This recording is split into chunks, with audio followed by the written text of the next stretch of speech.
What's good? We are live. Yeah. What's up, everybody? We're going to have a good time. Make sure that you guys can hear me. I checked, but just let a boy know. Hello, hello. We're going to be watching the whole game together. I haven't done this in a hot minute, but I actually get to watch it this time. It's going to be fun. So we're going to sit down, going to enjoy this together. I left my phone in another spot, but it is going to be a fun one tonight. How are you guys doing? There's my phone. Thank you, Wayne. All right. By the way, pretty baller LSU Jamar Chase jersey. Love it. I'm checking on my phone to make sure that I can end up hearing what's going on. Yep, we can do it. Hey, what's good, Go to Team? What is good, homie? Got Jeff up in the chat. Jeff says, sup. What's up, Jeff? Big Bears fan. Loves to give me some good feedback. Much love, brother. Kendrick, love you too, bro. Love you too. JT Masterclass is incoming from Gavin. Absolutely, brother. Absolutely. I'm super excited for this. You guys know I don't do live streams very often, but when I do, we just raw dog streams. That's how we do this. Mike says he loves the channel. Thank you very much, brother. Thank you. I try my best. I really do. And I'm actually monitoring the stream health over here as well. We should be good. Do you guys actually, I'm super excited for this. I can hear a little bit in the background. I don't want you guys to hear the residual background noise. So I'm going to turn it down a little bit more. But Jeff does know that he's a big Bears fan. We love him. Kendrick says, "Am I a Longhorns fan?" Fuck no. I have a UT sweatshirt, but I got it from Costco so I could return it later. It was very soft and comfy. Don't tell anyone, but no, I am an Ohio State fan. Funnily enough, technically a Penn State fan and SMU fan under that tier, but I'm an Ohio State fan. But Goated asked, Texas or Ohio State? I think Ohio State's going to clean house. Really do. Might be proven wrong, but, it's okay. All right. Levexen says, I need Ohio State to win because I need them to destroy Notre Dame. I'm a Penn State fan. Trust me, brother. I would love nothing more than Ohio State to absolutely cream Notre Dame in the finals. I would love it. I'm all there for it. And that whole entire game made me depressed as all get out last night. So we need some excitement. Pumped for this game. I'm a big Notre Dame fan. Sorry, Mike. I just ended up going off on Notre Dame. Sorry, buddy.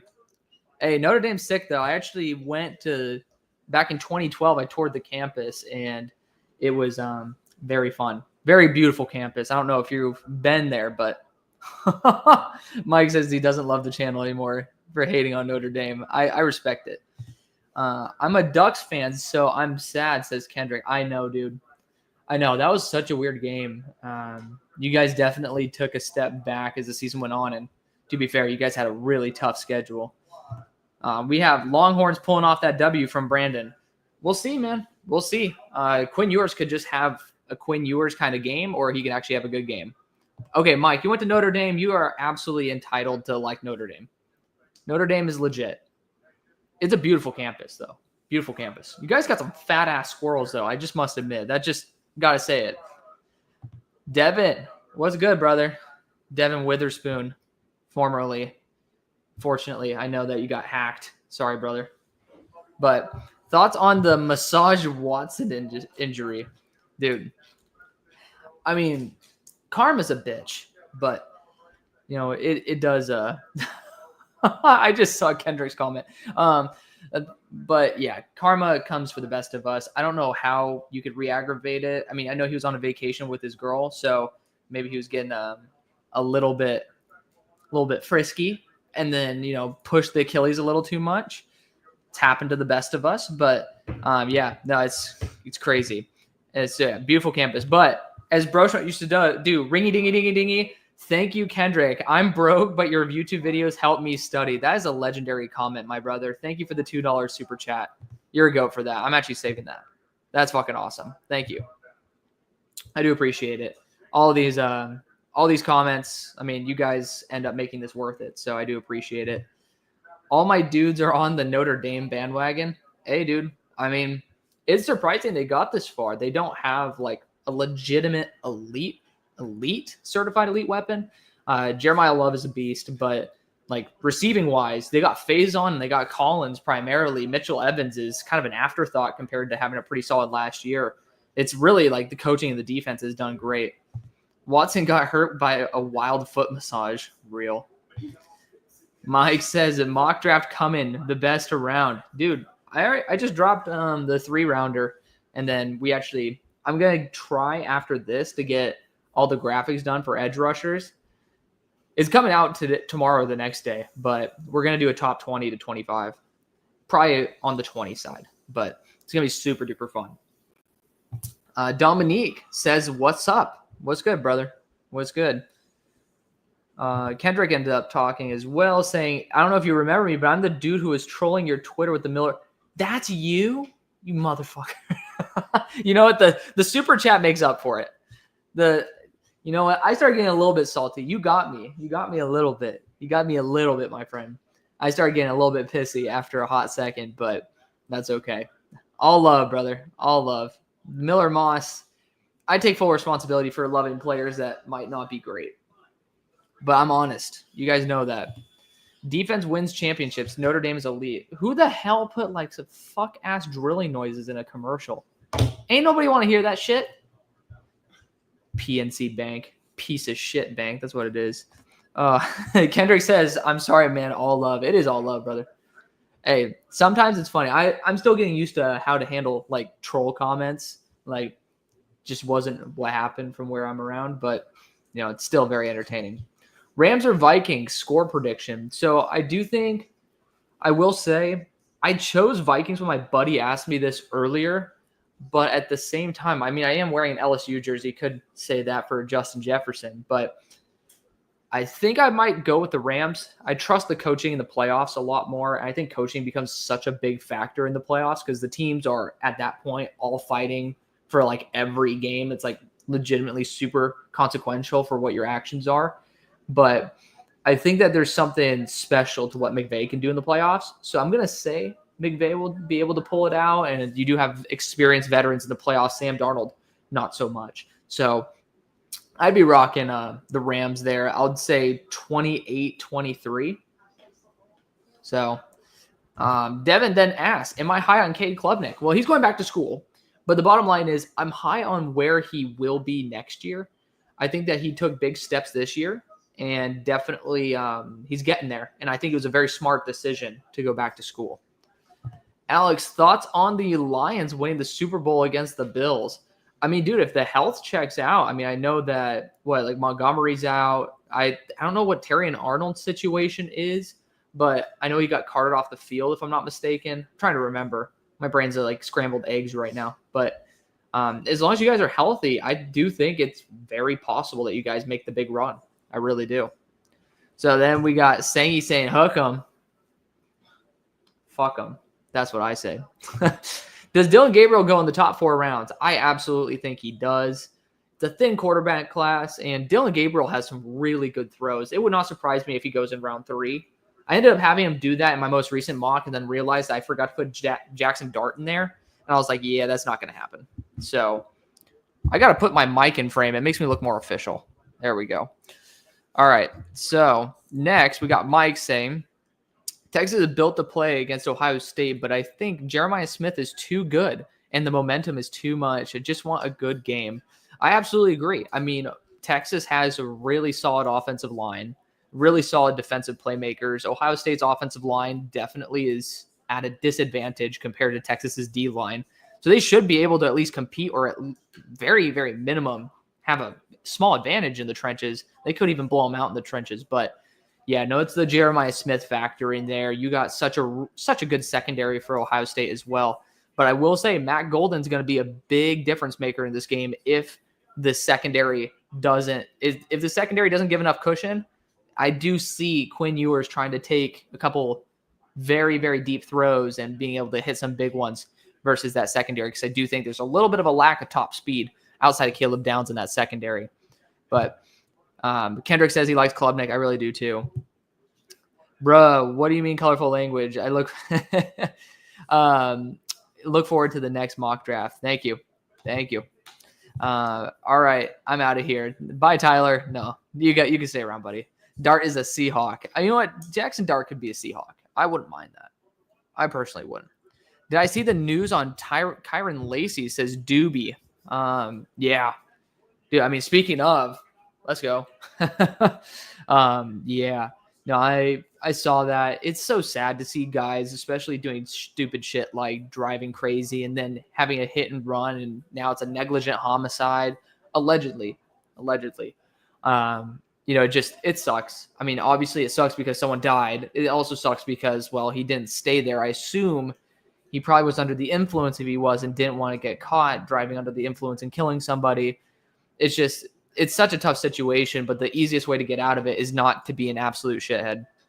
I mean, that's just what college players do, man. I mean, that dude's had so many personality flare-ups. The guy definitely was on the radar for it. Quinn Ewers declared for the draft. What's your thoughts? Is that true? I thought that he was still looking. I thought he was still lurking.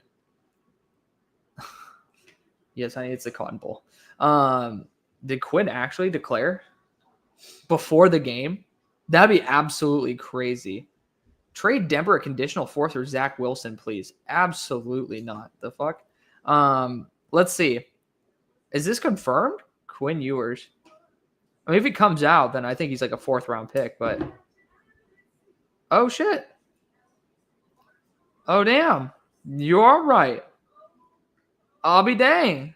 Yeah, no, he's just taking advantage of the fact that no one wants him. I think that $6 million deal is like some BS. Late day 2. Earliest. Damn, that is interesting. I didn't know that was actually official, Willie. Good call out, bud. Damn. Yeah, I don't think that he should have declared. I really do think he needed another year of polish because the high-end plays are there. It's just the inconsistency is ridiculous. And it's like the problem is in the NFL, quarterbacks are kind of in rhythm for the majority of the game, and they usually lose the game because there's a drive or two that they're out of rhythm. Quinn is usually out of rhythm for most of the game, but then he has a couple of drives where he's like really in rhythm and might be the best quarterback in the country. So that's like why you take the potential there. But the NFL requires so much more consistency than I think we're giving these quarterbacks scrutiny for. So, or credit for, depending on which side you're coming from. Then we got Jason saying, as Aller's biggest fan, I was really upset with his performance last night. I'm glad he's going back. Still love his trajectory as a top quarterback for next year. Need a similar leap from him. That's absolutely true. I mean, he came into the year being my QB 17, and you guys know I root for Penn State all the time, even though I'm a Ohio State fan. It's just, I don't know. There's just Penn State players. It's just, I love them. It is what it is, man. But, he ended up jumping up to QB3 for me. If he came out still, he would still be probably QB3 for me. Like, I really do like him still. But if you guys saw where I had him graded, it was just above someone who shouldn't be a QB2 on a roster, right? Like, I do have him rated at a spot where basically it's called fringe. Like, if you have to put him in, they could, like, survive maybe a year, but they're not like a franchise starting guy. If the same trajectory happens this year, over the next year, he could end up, I got hiccups now. I could end up going all the way up. I could see him going all the way up to a true starter. He just needs to continue working on that throw mechanic because it's been getting better and his accuracy's been improving. But, man, the inconsistency still pops up from game to game. The timing needs to improve. It's so smart for him to go back for one more year. Do I think Carson Beck goes round 1 next year? I do not. I just don't think people can forget what happened this year. I mean, it's possible, but there's just so many quarterbacks. And for Miami, he could actually have a really good year. I mean, Cam Ward ended up ascending, right? It's very possible. But at the same time, he's not going to have Samuel Brown. Sam Brown, I think, is the most underrated player on Miami. I mean, the dude didn't have statistically a crazy year, but imagine having someone that you can throw the ball to in short range, and they're so good after the catch that a 2-yard pass could easily end up being an 80-yard touchdown. I mean, that's the type of impact that you're losing there. And I don't really fully trust the rest of the weapons there. Elijah Arroyo should be coming out in the draft as well. I need to look at what they have when the time comes around. But yeah. Kendrick says Drew Aller is so not good at all. I mean, right now he definitely is not in his final form. I don't think he's in NFL starting quarterback form, but I think he definitely could continue to develop into it. Brandon then ended up saying, no, they said likely. Oh, they're talking about trajectory. Carson Beck returns. I know. I saw that. He's going to Miami. It's kind of crazy. Doobie ended up saying, he said in a pregame interview that he doesn't plan to play, but I don't think it's confirmed. You talk about Quinn? Quinn's not playing today? Is that actually true? Because I saw it on Adam Schefter's thing. That would be kind of crazy. Do you expect to play in college football next year from Pete Thamel? And then no, I don't goes Quinn Ewers. I didn't realize. That is so crazy. I don't see anything suggesting that he's not playing tonight, but that'd be crazy. Then we got Brandon saying, do you see Armand Membu as a good guard candidate? Absolutely. He was a top 40 player for me coming into the year as a guard transfer. I definitely could see that being the case. Top 10 receivers in 2026. We got Carnell Tate, Kevin Concepcion. Did he actually finally commit to A&M? I think he did.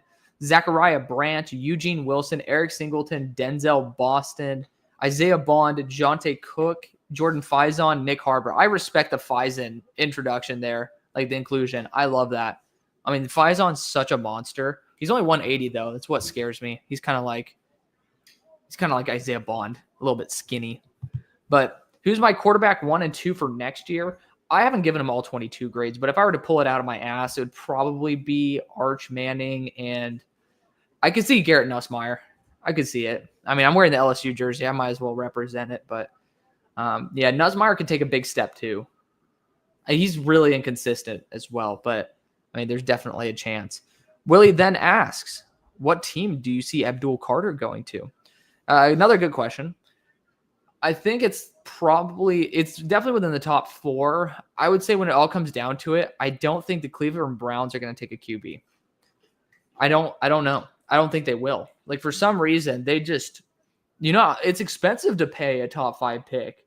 And if you aren't confident in them as a starting caliber quarterback, I'd rather spend that money on someone I'm confident is a starting caliber edge rusher. So if I were to roll the dice and like put a bet down, I'd put a bet that he's more likely to go in the top 2 than in the latter 2 of the 4. Like, I think it's more likely he goes 1 or 2 than 3 or 4. But I will say, I love Abdul Carter to death. He is not a great run defender. And I don't know why people aren't saying that more. Like, people are really heavily focusing on his pass rushing ability, and I think he's fantastic as a pass rusher. But I think it is a little bit ridiculous that, like, slander for Abdul is like off limits, and it's not slander, it's just being honest. So yeah. Phoenix agrees. He says Abdul is a Brown. Totally agree. James Foster and I are some of the best draft content creators out there. Thank you, Gavin. James is a good friend of mine. I got to meet him in Mobile. He and I actually chat quite a bit. Speaking of LSU, he was the guy who got me into Braden Swinson. But yeah, James does a fantastic job. He and I will differentiate on our opinions several times, but that doesn't mean that I'm better than him or he's better than me in any way, shape, or form. Like, we are just both people who are brutally honest. And that's why it's so fun to be able to do content with him. He is not necessarily the most lively character on planet Earth, but he's a damn good dude, and I have a lot of respect for him. So it's always fun to have him on. But then we got Doobie again saying, no, I meant play next year. Oh, yeah. So I think Doobie was talking about, I think he was talking about whether, okay, gotcha. Yeah. So it doesn't play next year, as in Quinn Ewers. Yeah. I ended up seeing that was a Pete Thamel comment. So he just said he's declaring, says Demo. Yeah, I saw that one from Schefter, I believe. To be fair, his wide receivers could not get separation. I'm going to add something on top of that. His wide receivers couldn't generate separation, But also the offensive coordinator does a shit job. I'm just going to call him out as it is. Every time I watch Aller, I'm like, dude, these plays do not generate separation. They're just not good with timing. That's why he has a tough issue with, like, he has an issue when it comes to good timing. I really do hope that maybe the offensive coordinator gets some undeserved credit. I'll just call it out as it is, and moves on to another university, and maybe someone who's a little bit more skilled with developing route concepts can get Aller some more open looks. Corso just went to Texas. Nice. Did my first 2026 mock in the NFL mock draft database, and they really got Malachi Nelson at 1 still.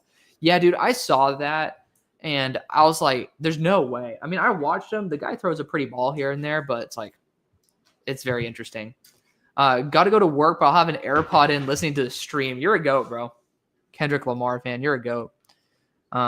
Feel free to drop your like actual first name too. I'd rather not just call you Kendrick Lamar fan.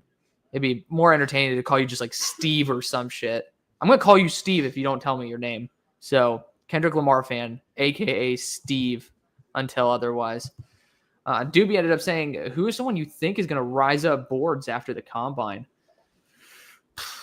Someone who's going to be really athletic. I could say Nicky Manwari. I mean, right now, people are talking about him as like a fringe day 2 guy. I could see him rising up as a 230-pound 6'3" player who's going to probably run the 4.3s, and he's going to test like out of this world. I can see him rising up to the first. Other names, freak athletes. Definitely not Braden Swinson. That dude, like, his one issue to me was he's not a great athlete. Milrow might get people excited because he is just an athlete. But he's not going to rise up boards because of that. Everybody knows. Matt Golden might surprise people. That might be one. So Matt Golden, he's already been rising up though because of his play. It's a tough question.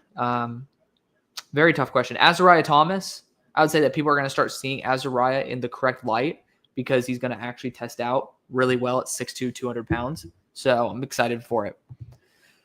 Do I think that the Texans will select Emeka Egbuka or Kenneth Grant or offensive line in the first round? I would say, like, someone brought this up, and this is why I love you guys. You guys provide like counters to like that's why I do mock drafts live, because I'll actually describe my thought process. And then actually you guys ended up pointing out how like Emeka and CJ have a connection. And I didn't really actually think about it that deeply, but like CJ, if he wants a wide receiver, why not give him the guy he has connection with? So I do think there's a high likelihood that it is Emeka Egbuka. So I'm very excited for that when that does happen. But, you know, he's a solid receiver. This team needs reliability. And as long as he stays healthy, he's a reliable weapon. We got Keeks here saying first live stream. This dude is the absolute GOAT when it comes to Colorado. Breaks my heart that, you know, Preston Hodge is returning, but I think it's so smart. No one's talking about him, and I really do think he deserves a lot more credit than he gets. Probably won't happen, but I hope Aller declares to knock some of the first-round picks down farther. Brandon, I forgot what team you root for, bud. Feel free to put that down there, because I can definitely tell it's going to be like a mid-first to late-first team. But, I mean, that would be very entertaining. I don't know. After the most recent performance, I don't think he would come out. And even if he did, there's just so many potential issues there that need to be worked up or worked through. Jason says, Andy Kotelnicki is creative. However, he never gets Aller in rhythm at all. He's not an offensive coordinator that's good for pro-style development. Aller on Ohio State is the first pick this year, in my opinion. I mean, yeah, that's fair. That's fair. I don't think that this is very similar, actually, funnily enough, to the Ohio State defensive coordinator. Like, you might make route concepts that are solid overall, but they're not built for the team. Like, it just, you could tell that the plays weren't designed for Penn State. They're just designed, for lack of a better word, for his ego. Like, he thinks, hey, this is a really good route concept. But you got to look at the strengths and weaknesses of your receivers. For Ohio State, this is why Denzel Burke got fucking cooked. The dude was in, like, face-to-face with Evan Stewart, who will run a 4.2 when he does come out next year. And you just can't do that. The guy has a lack of athleticism, and that's just the problem. Dason Igbinosun, you don't play him in off coverage. Very opposite of Denzel Burke. Like, you use him face-to-face. You allow him to press him because he's an elite press guy. And then you have some safety help over the top because Iggy can get absolutely toasted. But, yeah, I mean, like, you got to be able – it's just like a good manager. You got to be able to put your own guys in the best situation. And that's not it's not cookie cutter. Just a good play is not going to work well for your team. Like a good play will work well if it fits the strengths and weaknesses of your team. So then we got Key saying Jimmy Horn can rise super fast. Jimmy Horn Jr. is fun, man. He's very fun. I'm going to get to see him at the Shrine Bowl. Finally got my credentials for that too. That's going to be super fun. But we're actually going to both the Senior and the Shrine. Will I do a video like making a draft class first team and second team? That's exactly what I do. I'll absolutely be doing that. I want to make sure that I have the guys updated first. I usually like to do that mid-season. I did it last year. I'll be doing it pre-mobile and then like post-combine just to like, it'll get 2 fun videos in there. But yes, I'll absolutely be doing an all-pro team for the draft, 100%. Do I think James Pierce is worth the 8th overall pick for the Panthers? I have met number 2 overall on my board. So I personally think yes. But I also think that the probability, where the hell did you get that? I have one of those? Yeah, I brought it for you. Oh, well, thanks. Oh, that's sweet. I was like, damn, we got sponsor the show Olipop popping up. I'm like, I did not buy one of those. I was like, damn, that got me all excited. But yeah, like from my point of view, he's worth the number 8 pick. But realistically, when you look at all the edge rushers that are available, it is very dependent on who else is available. Because if you can somehow, like the Lord Jesus somehow like blinds everyone from taking Mason Graham and he slips, I think that's going to be a little bit better of a move. What did I think of Aller's interception? He said he was trying to dirt it, which is just so on par because the dude overthrows way too often. He just doesn't know how to control his arm yet. And he's still getting better and better, but I mean, it was just a stupid decision, which is not, it's out of character for him, if I'm being real. The dude is pretty solid with his processor. He just doesn't get there on time. Like, that's why I separate in my quarterback video processing and timing, because you can be like, okay, well, this is the right move, and just throw it too late because he has a strong arm. He doesn't have to think that fast. And I think that's his biggest issue.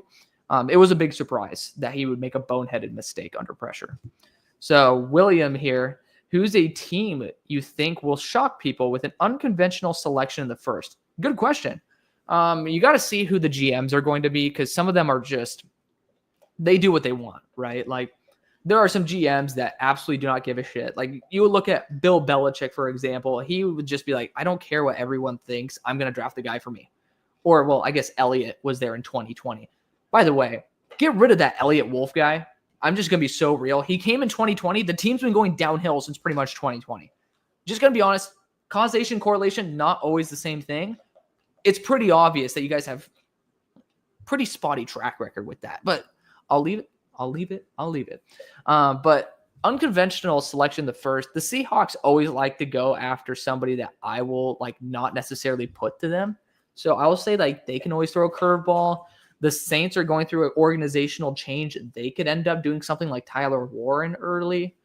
The Jets, God only knows what the hell is going to happen there. There's going to have so many things to decide on left, right, and center that they could be something that it's like, hey, do they go after an edge out of nowhere? Do they somehow do the stupid move of taking Jalen Milroe at number 7? Like, there's going to be that factor in there that is there's a high unknown, like high risk, high lack of certainty, I should say.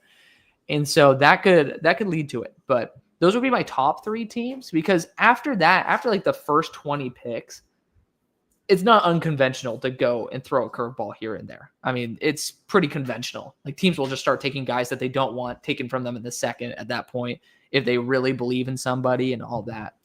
Then we got Gabriel Rogers saying, would it be crazy for the Falcons to take Jihad Campbell at 15? Because that's what I think is going to happen. I would love it. And I would love to see him deployed as an edge rusher. I know there's somebody in my comment section that says every time I talk about Jihad Campbell, I talk about him as an edge rusher. Abso-fucking-lutely. I love him as an edge. And you know what? I'm just going to do the research right now. I should have done this like so many times. I just quote people.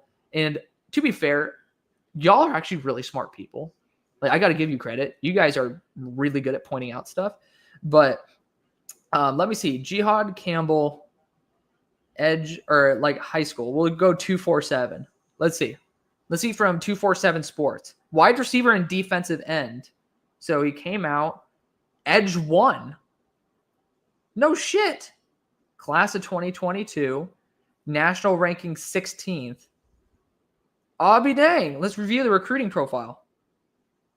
Yeah, he was an edge. He was 215 out of high school. Holy Toledo. Okay, yeah. So he's from, I didn't know he's IMG either. See, that's something I'm still working on, like now going to like the high school level and stuff. I knew about IMG Academy though. But yeah, no, he was edge number 1 coming out in his draft class. I didn't know that. Like it says he was number 3 in Florida, number 16 national. You guys can't read that for shit, but it just says 16 national, 1 edge, and 3 for Florida. So I mean, this dude was the number 1 edge in high school. He's now 6'3", 244. He has the best timing off the snap that I've ever seen from a player who is not a conventional edge. And I don't know if I've seen a better one at edge. So I do think that's such an amazing move. You can use him in a linebacker as well. Which head coaching job do you feel is the best? So the Bears, that GM dude, or not GM, but like the owner guy, I think his name's Kevin Warren. I could not stand that. So like having somebody that genuinely doesn't run the organization properly, and that's coming from me, and I love Chicago. I do.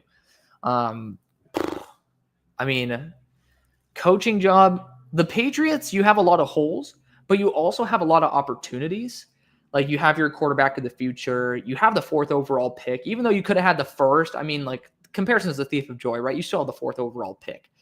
Like you guys could be in a really good spot. That could be a good spot because you do have really key pieces. You have Gonzo as well.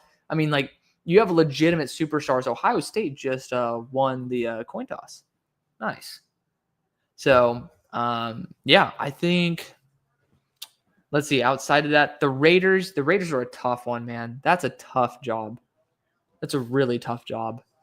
Honestly, it is low-key the Patriots. I mean, I think, is Raheem Morris out?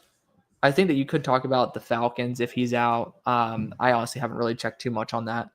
But, yeah, I mean, head coaching vacancies, I'd throw a curveball and say New England's the best. I mean, imagine having your franchise quarterback and a franchise defensive piece in the secondary. Like, that sounds like a win-win to me. So Brandon says it doesn't make much sense, but some Texans fans are desperate for Loveland or Warren because they want to see better tight end play. I mean, you could want better tight end play, but you just got to realize that spending a 1st-round pick when you have other issues that could easily be solved with equal, if not better value, is just a misuse of draft capital. So, I mean, if they do it, awesome. If they don't, it's pretty logical. What happened if the Browns draft Travis Hunter? I think he will be a long-term defensive back for him, but because their corner room is actually pretty solid in the short run, I think he'd end up taking reps at receiver. I really do. Cole Snipe says you should react to Marcus's Sanders video. You bet your ass I'm going to talk to him about it. I haven't watched it yet.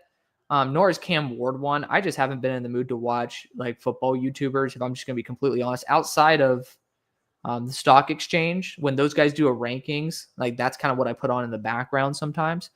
I've been kind of off the rocker when it comes to watching and keeping up to date with that. But I would be happy to do something like that. But I also don't like the videos. Like someone did one of these of mine for my Saints breakdown over summer. And I'm just going to be real. It pissed me the fuck off. Like it really did. But the game is now officially started. Hopefully, if this thing is not on DraftCast, then we'll be updating it. Don't worry. But yeah, I mean, I love Marcus to death. I'm obviously going to be very impartial to him. I don't know what's up with this. I can guarantee you this thing's going to cause problem. It is. I swear. Ooh, that's the easiest way to piss me off is having UI problems. Those videos, I have an ad blocker, which is probably why you're not seeing a lot of the videos pop up. But yeah, I don't like reacting to people's videos unless it's a mock draft. And even then, there's a lot of content out there, whether it's CBS, ESPN, the Draft Network. There's so many mock drafts out there that are from larger organizations that people want to see more, that it's like more of a novelty. Like I'll have Marcus, a good tackle by Caleb Downs, by the way, and what was that, Burke? But like Marcus has reached out to me before and been like, yo, you like feel free to mock this. I want to hear what you think. And we'll do it because I love Marcus to death. But it is certainly something that I try to be more reserved on because it doesn't seem like that many people really want to see it. But we can end up doing it on like a live stream or something too. I mean, hell, if we get bored on this one, if this game becomes a blowout, then we can start talking about it. Is that Wisner who just took the carry up the middle? I mean, already off the bat, I'm seeing a net positive push from Texas's offensive line, which is a little bit scary, if I'm going to be real. Like, seeing that kind of push where pretty much the line of scrimmage moves 3 to 4 yards down the field, not a great start for Ohio State. But we'll see about it. I think this year the Jets take Warren, and then next year they take Drew Alar because they went Olu and then Warren. That would be crazy. The New York Nittany Lions. That would be funny. Okay. This guy is, I'm banning this dude from the chat. Sorry, bud. Like, I don't know what this guy's doing. We're going to put him in timeout. How about that? He's in timeout. Did I not just say about Golden? Did I not just talk about Matt Golden? Oh my God. Unbelievable. He just toasted Iggy. Oh my God. Iggy took the wrong angle. Get your head around, bud.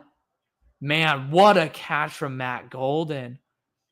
Jesus, he could be a sneaky second or first round pick. I'm going to be so real. I messed up big time in my mock draft because I forgot about him. Y'all know how much I love Matt Golden. And it pisses me off that Trev has yet to put Matt Golden on the sim because I know he hasn't finished grading him yet.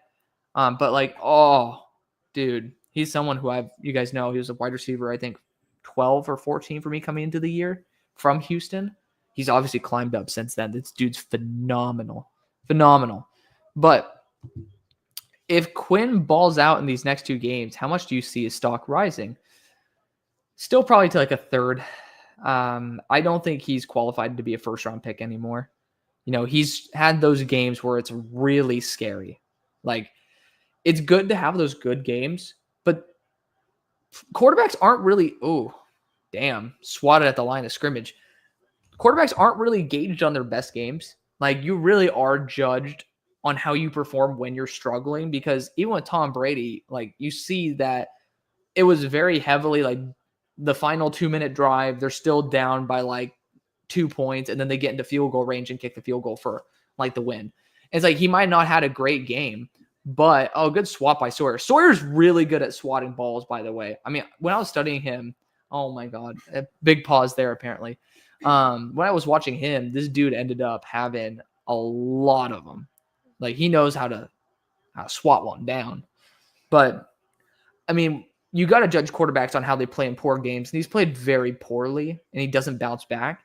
At the same time, these are the biggest moments, right? So in the biggest moments, if you perform well, could cancel it out. So I would say like early 3, late 2 at best. Like, you can't ignore it, but you also can't ignore the success, right? You can't. Rubber Toe says, thoughts on Carter going to Cleveland? I mean, I love my guy, Isaiah McGuire. He's the one who is right now. Damn. Good pass breakup by Simon. Good stuff, bud. That was really good coverage. We'll see if it's some PI there. I don't know. People are smacking Jack Sawyer. What did he do? So Hancock blitz. Oh, man. Cam Williams let up his outside shoulder, forcing a quick throw. Oh, dude. Man. That was a bad throw by Quinn. Too low. Honestly, that was really good coverage. Really good coverage by Simon. Yeah, if Quinn had a little bit more time, I think he actually could have hit a deep ball right there if he really wanted to. I saw some separation on the deep corner. But I think it's great. I love Isaiah McGuire to death. Y'all know that. But, I mean, he shouldn't be an edge 2. Like, he shouldn't be. Do you think Zero of Evero will switch to a 4-3 or stick with a 3-4? I think it depends on I think it should be a 3-4. I mean, you could just use, like, Derek Brown should be front and center. But if you do somehow land another really quality defensive interior, I think that a 4-3, if you can manage as well to get a sizable edge rusher, Like you get a JT to him allow round 2 somehow. I think that could end up being really solid for you. Like it could end up netting very positive. So I think it just depends on what he feels comfortable with in terms of what his personnel is. I don't think that he has to be a one-trick pony. He could be hybrid there. Should the Texans select Deion Walker the third? I could see it. Yeah. I mean, I wouldn't be against it at all. He's highly developmental, but I haven't seen your defensive interior group really develop talent like that. But I mean, he needs some development. Oh, there's an Olipop commercial on. I'll be dang. Do you want to open this up? Yeah. Let's go. Sponsor the show right there. Look at that. Look at that. Sponsor the show, baby. Oh, man. That's great. So regardless, I want him to go to a team that I can really trust them to properly develop a defensive interior. D'Amico makes me confident, but not confident enough. But in the third round, who gives a shit? That's a good pick. Then we got Cole saying, do you think Aller throws the ball so hard that the receivers drop it with the smaller hands, like Allen does in with his short accuracy throws in his rookie season? I mean, yeah, you got to control your arm, man. It's not the hell. Oh my God. I thought this was like something stuck up behind me. Oh my goodness. There we go. That looks more professional, doesn't it?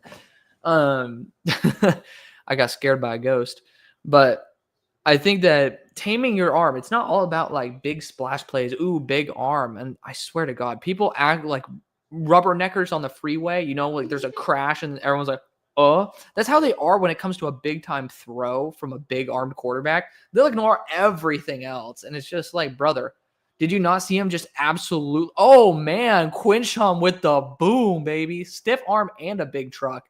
Oh, he's fired up. I love Quinshon Judkins, man. Such a good back. But yeah, I mean, there's an intricacy to throwing the ball. And it's not just, hey, I have the ball, I'm going to throw it. No, there's variations to it. You have to layer it properly. It's why people who can throw the ball hard and throw the ball well in college, they don't always translate because sometimes, I mean, throwing the ball hard doesn't actually get it there in the right trajectory and stuff. And I think he needs to really improve on that. You're speaking my language. Elliott Wolf is not good. Yeah, absolutely, brother. Bill drafted Cole Strange. Hey, Bill was honest, though, with his opinion. I mean, also, pretty sure Elliott Wolf was there for that. So we can blame that on him, too. I absolutely detest that dude. If I saw him in person, I'd probably be nice to him because he looks like a cool dude. But outside of the personal aspect, professionally, do not agree with him at all. All right, Will Howard. God, speaking of in rhythm, Howard in rhythm is awesome. Mecca Ibuka for the first down. Like, talk about definitions of consistency. Will Howard is someone who can make those beautiful throws. He's someone who just, I don't know, he doesn't have that it factor for me.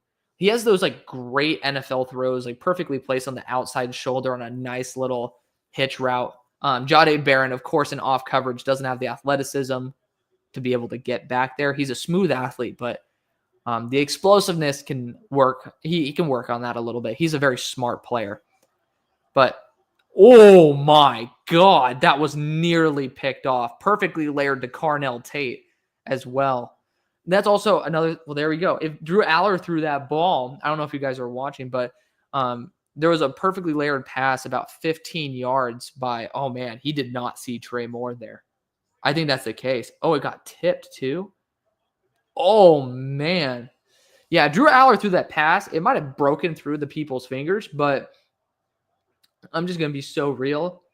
That could have been picked. I mean, you have to throw it on a particular arc, also called layering. Oh, a big time throw. Oh, he threw it for Jeremiah Smith deep. He overthrew him.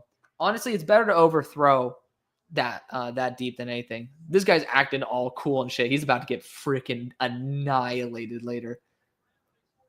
He did. He got toasted. If that ball was better and better timed, he's done so. I hate defensive backs that act all cool and shit when they just got bailed out by Jesus himself. Like, you guys didn't do anything. I love what you said about Warren on Twitter. I think too many people think he's Kittle, Kelsey, or Bowers. They all have way better route running. Warren in the first, but he has a ceiling. Absolutely. Absolutely. Like, I think he's a solid route runner, but he just doesn't have that top-end speed nor the elite route running to be able to truly be on that tier. Like, Brock Bowers is my number 2 player in the class last year. Like, I thought he was a super weapon. But yeah, I mean, like, you're not going to be able to take it to the house with Tyler Warren. He's a bigger tight end. He's a well-rounded 3-down tight end. Like, he could be a later career Travis Kelce if you want him to be. But, I mean, you don't need to pigeonhole him. Again, comparison's the thief of joy. He's going to be a damn good tight end. But when you expect for him to be like a top 3 tight end in the NFL, that's going to be a lot of disappointment. Will Howard, though, has been having quite a few really solid pinpoint throws in the middle range of the field. I like that middle accuracy for him. Gavin ended up saying, what's one prospect you're far higher on than the consensus and one that I'm much lower on? So I can talk about, since I'm wearing an LSU Jamar Chase jersey, I'm going to talk about LSU Braden Swinson. Not going to talk about him too much because I'm going to have to do that tomorrow or the next day. But because we got edge rusher ranking video coming out and you guys know oh my God. Dude, Will Howard is threading the needle in short range. Emeka Buka, another beautiful catch in traffic. Phenomenal. Absolutely phenomenal. But yeah, Braden Swinson's a master technician. I saw him going up against some of the best. He has great power for his size too. He's 250 pounds, but I saw him straight up bull rush. And I mean bull rush Tyler Booker, who is nearly 100 pounds heavier than him, and break his anchor. Like, that was incredible to watch. It was ridiculous. Tyler Booker got him back later on a pull block and flattened him like a pancake. No, Carnell Tate just dropped a tutty. Wow. No shit, Carnell. Yeah, it's your fault. The dude's like, on me. I mean, like, hey, good to take accountability, but brother, who else is there to blame? It hit you in the hands and stride. Beautiful ball by Will Howard. That's okay, though. I mean, hey, it's high. It's a big moment. It's a big moment. We'll see how he bounces back. But yeah, that's why Barron needs to be a zone corner. This is what I'm saying. Put him in the slot or as a zone corner. He does not belong in man-to-man coverage on the boundary. He's sub 6 foot, has short arms. Speaking of, that's, I guess, like one that I'm much lower on. It's not, because he's a top 50 player. I think he's a really, really good player. Quinshon Judkins touchdown. Let's go, baby. Let's go. Yes, that's my boy right there. I freaking love Quinshon Judkins, man. Oh, that makes me so happy. That makes me so happy. But yeah, a player I'm much lower on, I guess you could say Jackson Dart. I don't want to do that because every time people continue to talk about him in such a great light, I'm like, I just need to reevaluate him for like the 80th time.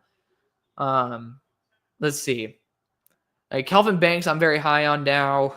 I haven't fully reevaluated him, but I watch him all the time. I guess Siobhan Revel. That's the one. I mean, I thought he was a good corner, but like, oh man, that kicker has a weird kick. Holy Toledo. It like went left and then up. Weirdy.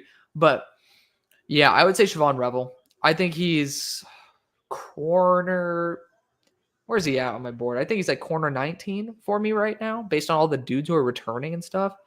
Like, he's a good corner, but I mean, there's a lot better corners in the class, and also ones that are not coming off ACLs. Then we have Willie Davis saying, what if the Patriots trade down and take Will Campbell or Kelvin Banks? I want him to go Kelvin in that case because I want someone who I believe a little bit more as a tackle. But still, I mean, if they end up trading down, getting a lot of draft capital and getting an offensive lineman, by all means, man, like, help out the offensive line. That never ends up hurting a team by making your offensive line better. Sometimes, like, adding more names into the mix for weapons can, reduce efficiency. Having a better offensive line never does. Is Love RB1 in 2026? I'd say so at the moment. I mean, Jeremiah Love does have a little bit of inconsistency. Like, the previous game he ended up having, I think he ended up getting hurt, but like, he had like, besides that one run, it was like 4 carries for like 6 yards. Like, there is some inconsistency there, but the dude is an absolute savage. Watch the Texans draft Golden because he's from Houston. Dude, that's like right up the Texans' alley. And could totally see it. I got to meet Nick Caserio, funnily enough. I actually got to talk with him for like 2 minutes out on the field before SMU's Boston College game. So that was super fun. Man, I lost the opportunity to say hi to Bill O'Brien. I didn't even think about that. That would have been fun. But regardless, Cole ended up asking, Quinn plays like Christian Hackenberg sometimes. It's difficult to watch. 100%, dude. I mean, just the high-level play is awesome, but the guy yo-yos like crazy. So, Will Josh Simmons be healthy by the combine?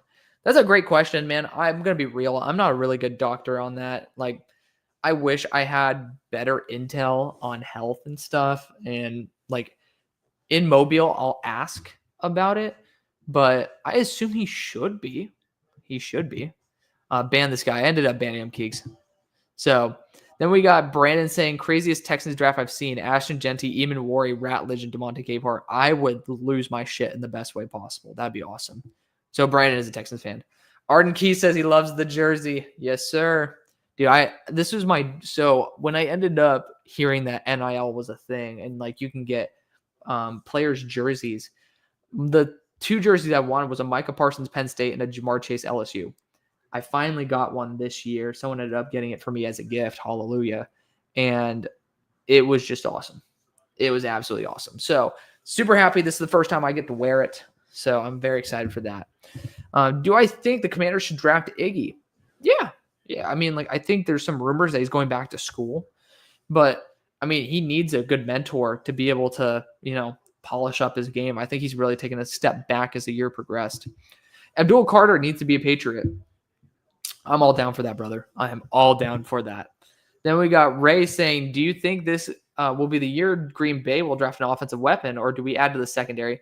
I mean, I'm just going to be real. You guys are going to add to the secondary. I mean, you do need a corner pretty desperately. It's pretty bad. You also can get a 3-tech and edge. Like, there is so many defensive positions that you should be filling.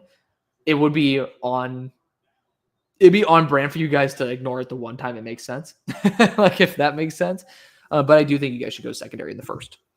Then we have Cole also saying, I know the measurable might be different, but in terms of flexibility and style, I think Armand Membu high-end comp. I don't know what you're talking about, Cole, but I'm trying to see what your last comment was. But yeah, I don't know what you're talking about there. But Armand Membu, are you saying like the high-end comp for him? The high-end comp, like, I don't know what the measurables are for. Like, I low-key could think Tyler Steen. But do you think Denis Dennis Sutton could sneak in the end of the first? I was really impressed by him more than Adafe Owe and Yetur Gross-Matos. JT Tuimalau. GOAT. He got a sack. That's my king right there. He went right through Connor. Oh, man, that was just shitty pocket maneuverability by Quinn, though. Why would you climb up? That's when you bail out. Your left tackle has a solid seal. Oh, man. Good throw by Quinn right there. Short range throw to, was it DeAndre Moore? That was a good move. But I still think that Sutton is a crazy project, and he's really fun. Especially seeing that, like, was that an interception? Was it near interception? Regardless, that really good play against that pass where he's like full extension was awesome. And he's one that, if you're talking about projects, it's certainly possible. Oh, man. Ohio State needs to tackle a lot better. Man, that was nearly a touchdown to, what was that? Number 5. That's crazy. Ryan Wingo. Yeah, that's crazy. But, yeah, I mean, he's certainly someone who has a ton of potential. I would love to see if – I don't know. Has he declared yet? I don't know if he's declared yet, but freaky guy. I know measurables might be different, but similar in terms of position flexibility style. I think Armand Membu high-end comp is Collegio Semele. I fuck with that. I can see that happening. Good one. What's your dream pick for the Lions this year, says Ops. So I think that, man, my dream pick for him, Michael Williams. I don't think it's going to happen. I don't think it's realistic. So I would say Michael Williams or Nick Scorton. I really like both of those guys. Nick Scorton could be there. Like, historically, you look at the edges that are still polished at 280 plus pounds. They don't usually go very high. So I can see it. Man, Jaden Blue is so fun. The dude just fumbles all the time. All the time. That guy does not know how to hold on to the football. But yeah, I would say one of those edge rushers. I mean, technically speaking, like, you could talk about Emeka Ibuka as well. Like, I think he'd be a really interesting pairing there with ARSB and JMO. But Then we got Damo talking about Omar Norman Law. I love him. Stream is behind, so I have your video playing a minute behind. I appreciate it. Sorry if you already talked about him, but much of Nick Nash's production, is it transferable to the NFL? Is he a legit prospect? I have not graded Nick Nash in all 22 yet. I don't have San Jose State tape, if I'm just going to be completely honest. And I've held myself to a quality standard this year to only watch players in all 22. But regardless, he's a Triple Crown winner. Like, the dude is absolute savage. And the problem with me, and Mike Renner said this best, so I'm going to be quoting him.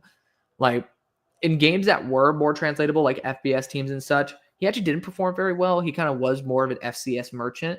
So I'm excited to see, like, I'll be able to see, oh man, JT with the push versus, damn, this is a bad game for Cam Williams off the bat, dude.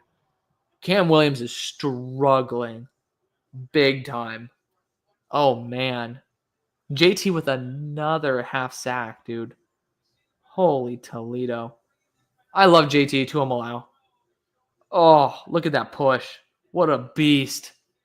God, I'm so happy that I ended up re-falling in love with JT. Well, not re-falling in love, but actually falling in love with JT Tuimoloau a little bit earlier. But yeah, Nick Nash, I mean, I'm excited to see him at the East-West. I'm pretty sure he's going there.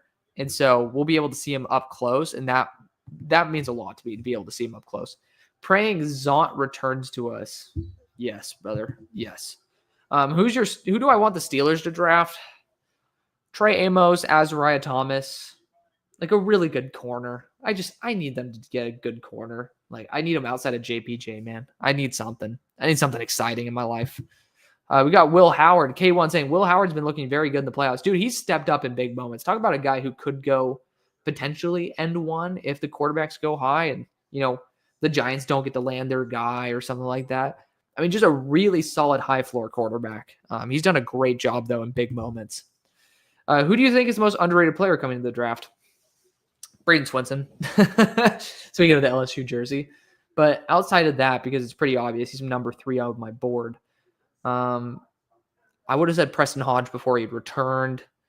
I don't think DJ McKinney's coming out, so he's probably also returning.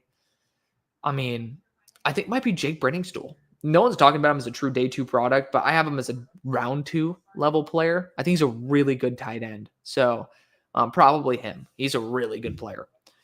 So Victor ended up asking, what do I think about the Giants trading down with the Raiders and use that capital to acquire JJ McCarthy and best player available? So it's possible. I mean, I personally wasn't overwhelmed with JJ McCarthy coming out of Michigan, but I still think he was a solid QB. I think he's as good, if not better, than the top QBs in this class. So I think that if you're thinking about spending the number 3 overall pick on a quarterback, trading back and then still getting somebody who is equal, if not better, not a bad idea. You just lose a year of contract. If it's possible, make it happen, man. But I think also JJ's coming off an injury. Shane and Dable are on the hot seat.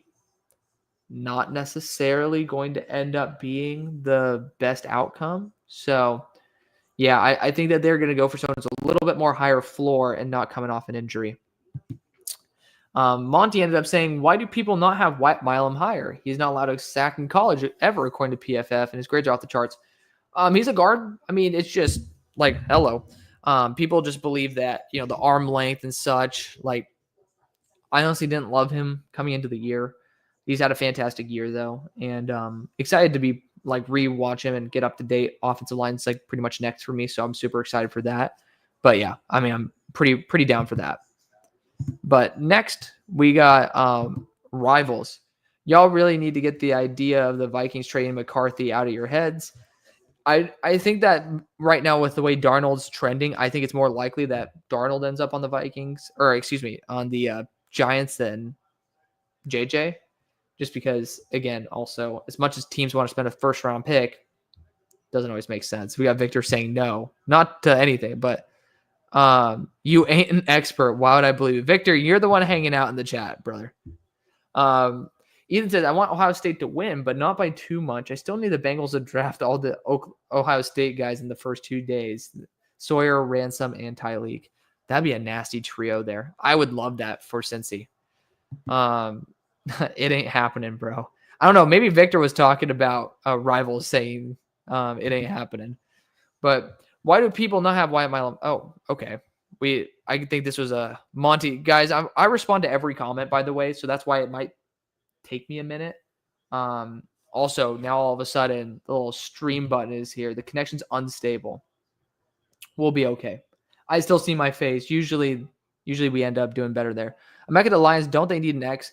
I honestly think he could end up playing it if need be. You're at 32. I think you can start stretching your morals. Jaden Higgins could be a better option. I just thought of it because I really, really like him. Abdul is such a beast. There's no way he makes it out of the top 5. Totally agree, Victor. All 22 watch-alongs win. So I can't stream it because when I did last time, I got hit with copyright strikes and it could actually end up taking down the show. But I will be probably doing it in the off season, or like in the postseason on the Discord. That's the only place I would end up actually doing it because that's just it. It's where I can, right? Like I'd love to be able to do it on YouTube, but they go batshit fucking crazy for it. Who's your top QB? Or are they all ass? I mean, I'm just gonna be honest. They're pretty much all ass. Like ass in terms of top end talent. I would not want to take one with the top 10 pick. I love Cam Ward. I love Shadur. Do I love him as top 10 picks? No. So, I mean, I think, especially when adjusting for quarterback value, the highest I would take him is like late first. That's the highest. And I mean like highest. If I had to compare this year's draft to another year in the last decade, which year would you say is most similar to? 2022. It had a good edge class. Actually had good corner class. Like it feels very, very similar. Unsteady quarterback class. I think better options, honestly, in the quarterback class. Trey Henderson with the downfield vision. What a beast. What a beast. I love him. What do I think about Will Johnson potentially replacing Deontay Banks? I'm all here for it, brother. But don't replace him. Just continue developing Banks. Banks was the dream pick for Wink Martindale's defense. So it sucks that Wink's not there, but it is what it is. Vikings keep McCarthy, then they have a great backup for the same price as a normal backup. I mean, yeah. You didn't say it towards me.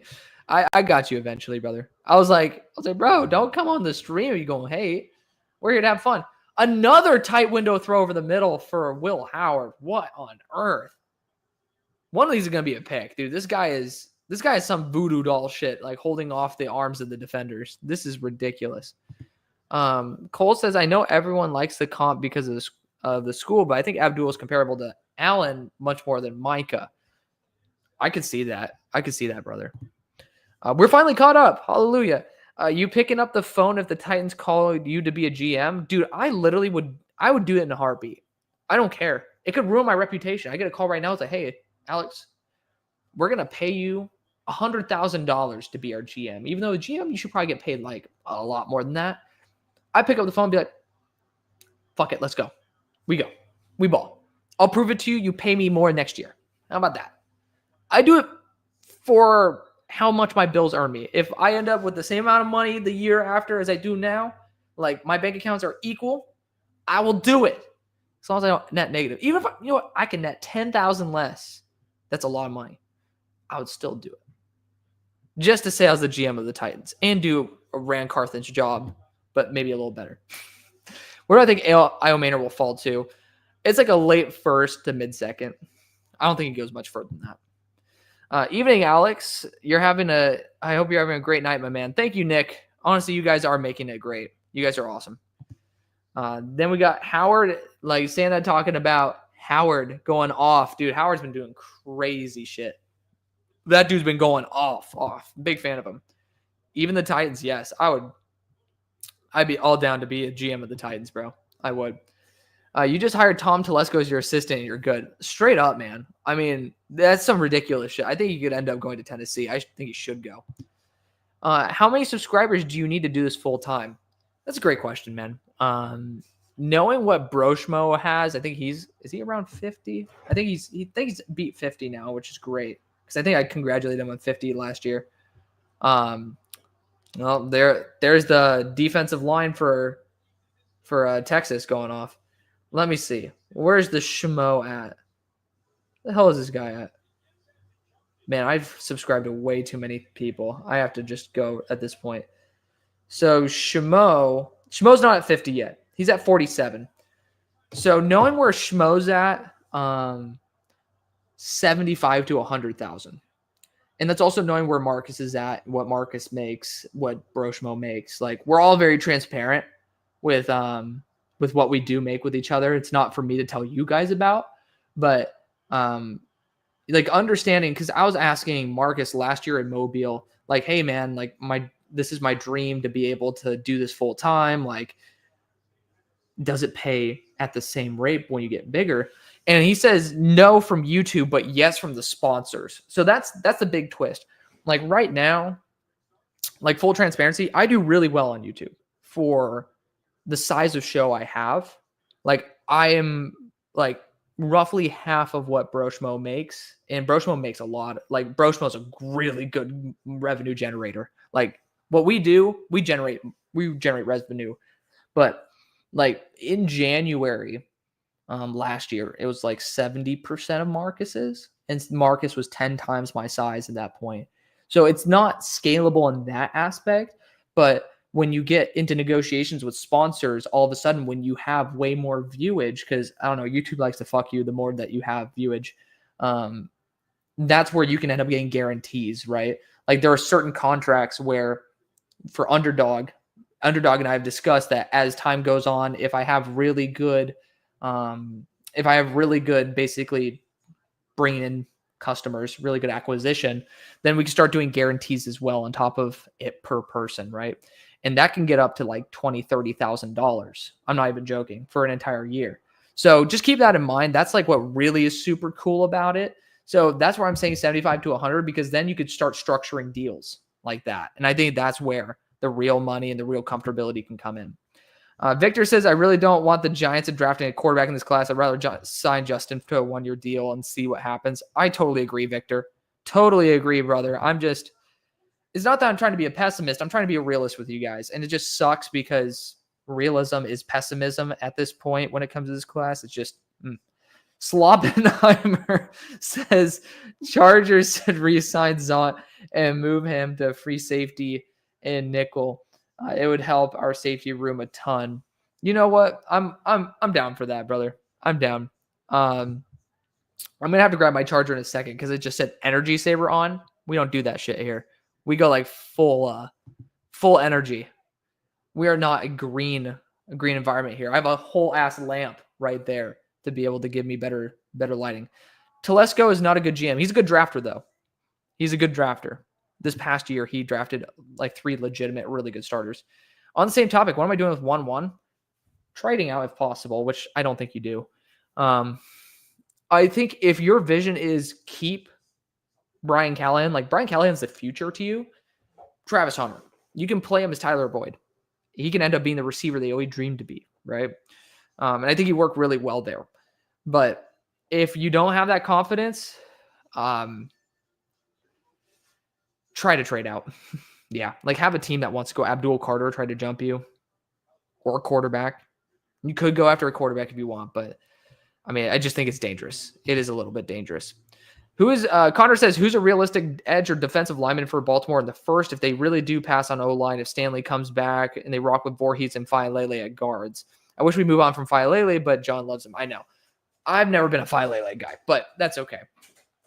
I mean, he is 6'8", 400 pounds. Like that's what's up. Like that's what he was coming out. So I respect like taking the shot on him. I think it was the 4th round. Dude, this I think was it Silas. Oh, Silas Bolden fumble. Oh man, he was lucky. Great bounce for him. Yeah, Silas Bolden's fun. He just fumbled the ball though. But realistic edge for him, I honestly would go JT. At this rate, the way JT's been playing, he is playing himself into that first round and doing a very good job. Man, talk about stretching out for it. 92. I think he's a backup edge. I saw him substitute in a lot. The dude straight up did a Superman punch. Good man. So, yeah, I think JT certainly should be on that radar. Defensive interior-wise, Tyreek Like, I'm just bringing up Ohio State guys, but I'm being dead ass. Like, the Ohio State guys are really, really good for it. Oh my God. Another user. I banned this user like 20,000 times. I swear. How well do you think Jaden Daniels do next year? I think he's going to do fine. I think he might have a little bit of a sophomore slump, but I mean, the dude's performed so well with a very, very mediocre ass roster. Does Olipop pay well? Fuck no. I love Olipop. This is a brand that I support because I've drank it well before the show. And they're technically an affiliate sponsor, not an actual like legit sponsor where I negotiate a contract. But I just get the drinks early that I have to pay for them still. But I get 15% off and I get paid 15% every time. Like, the user who uses my code gets 15% off and I get paid 15% of what's left over. So I use it for myself. So I get 15 and 15, whatever the hell that is, 15% off 85%. I don't know what 85%, 85 is, but somewhere in like the 63% range. Might be more. It might be less than that or more than that, but who gives a shit? It might be like 73% regardless. I think that, I've been paid $50 over 4 years. It's a horrible investment, but I actually just like the product. I get it a little bit early, and it's just something I like. I love the brand. I get to give you sweet ASMR clips like that. Like, no, Underdog pays me a lot more. It's not that much, but thanks to you guys, there's been certain months where it's been sizable to say the least, compared to like what you think of like a little tiny sponsorship where you get paid per person. Like, you guys have been able to bless me with that. Nick, I love this comment. I'm going to have a lot more time to talk about it. I'm going to grab a charger though, because I think that's worth it. I think we need to do. I'm removing my face for the time being, just so you guys don't see me in green shorts stand up. And you guys don't need to get some cake. It ain't dinner time yet. You guys need to wait for dessert. Don't get thirsty like that.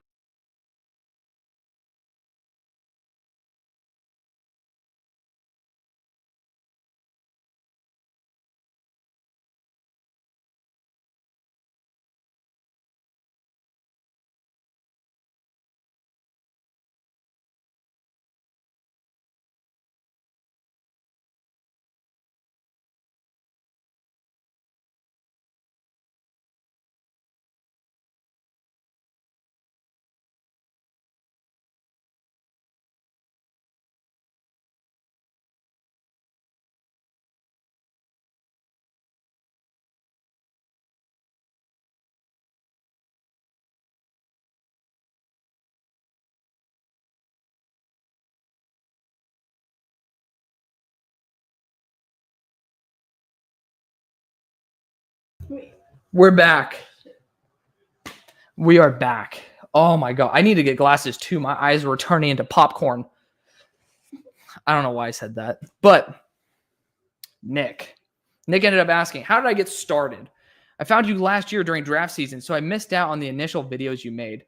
If you want to check them out, they're absolutely terrible. But so it's actually a funny story. I ended up starting in April 2020. So yeah, I'm ancient like that. Like, we're closing in on 5 years of doing YouTube, which, I mean, do I wish I had better growth? Sure, but we're doing a good job and you guys have been fantastic. But regardless, I mean, it started out April 2020. Ended up, like, we got off for COVID, right? You guys are probably all there. Some of you guys were working, but those of y'all who were in school, it's like, oh, we get 2 weeks off, woo woo. And then it was like 5 months. And you're like, oh shit, right? I didn't want to come back to school saying I didn't do anything over summer. I talked to my best friend. I was like, dude, like, I'm thinking about, like, maybe we should just, like, we talk on the phone about these draft prospects, football. Like, maybe we should start something called like the Hail Mary podcast. And he's like, absolutely, brother, let's do it. So he created the email, created the YouTube channel that is now Hail Mary Sports.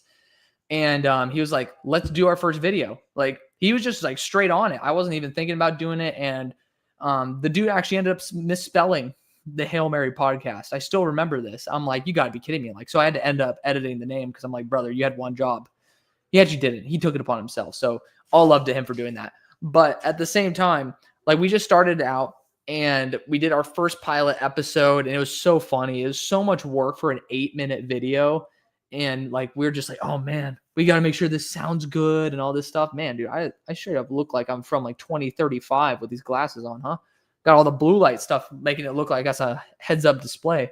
But yeah, he ended up basically, like, we started doing our own individual videos as well. And he just didn't like doing it because he was a big basketball guy at the time.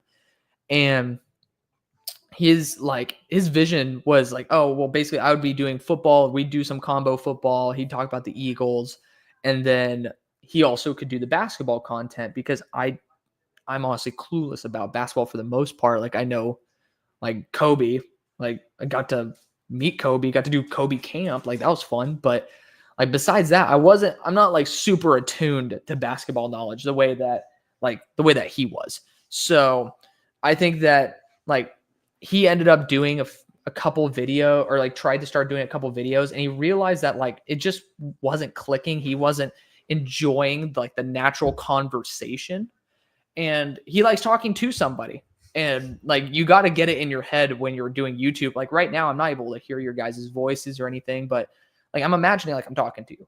Like, it's not everybody can get that in their head. So he just didn't enjoy it. Then when it came to editing the videos, it wasn't fun for him. So he ended up dropping off after a couple episodes. And we have a sub named Camel Wolf who ended up messaging and like arguing with me on a mock draft. And it was because of him that like I would come back to see what his comments were every single day. And it took me 7 months of posting every day to get to 100 subscribers. I still remember I got to 50 and then I lost a subscriber and I was like almost crying. I was like in tears. It was heartbreaking. I ended up, I was working actually at Whole Foods at the time for Amazon.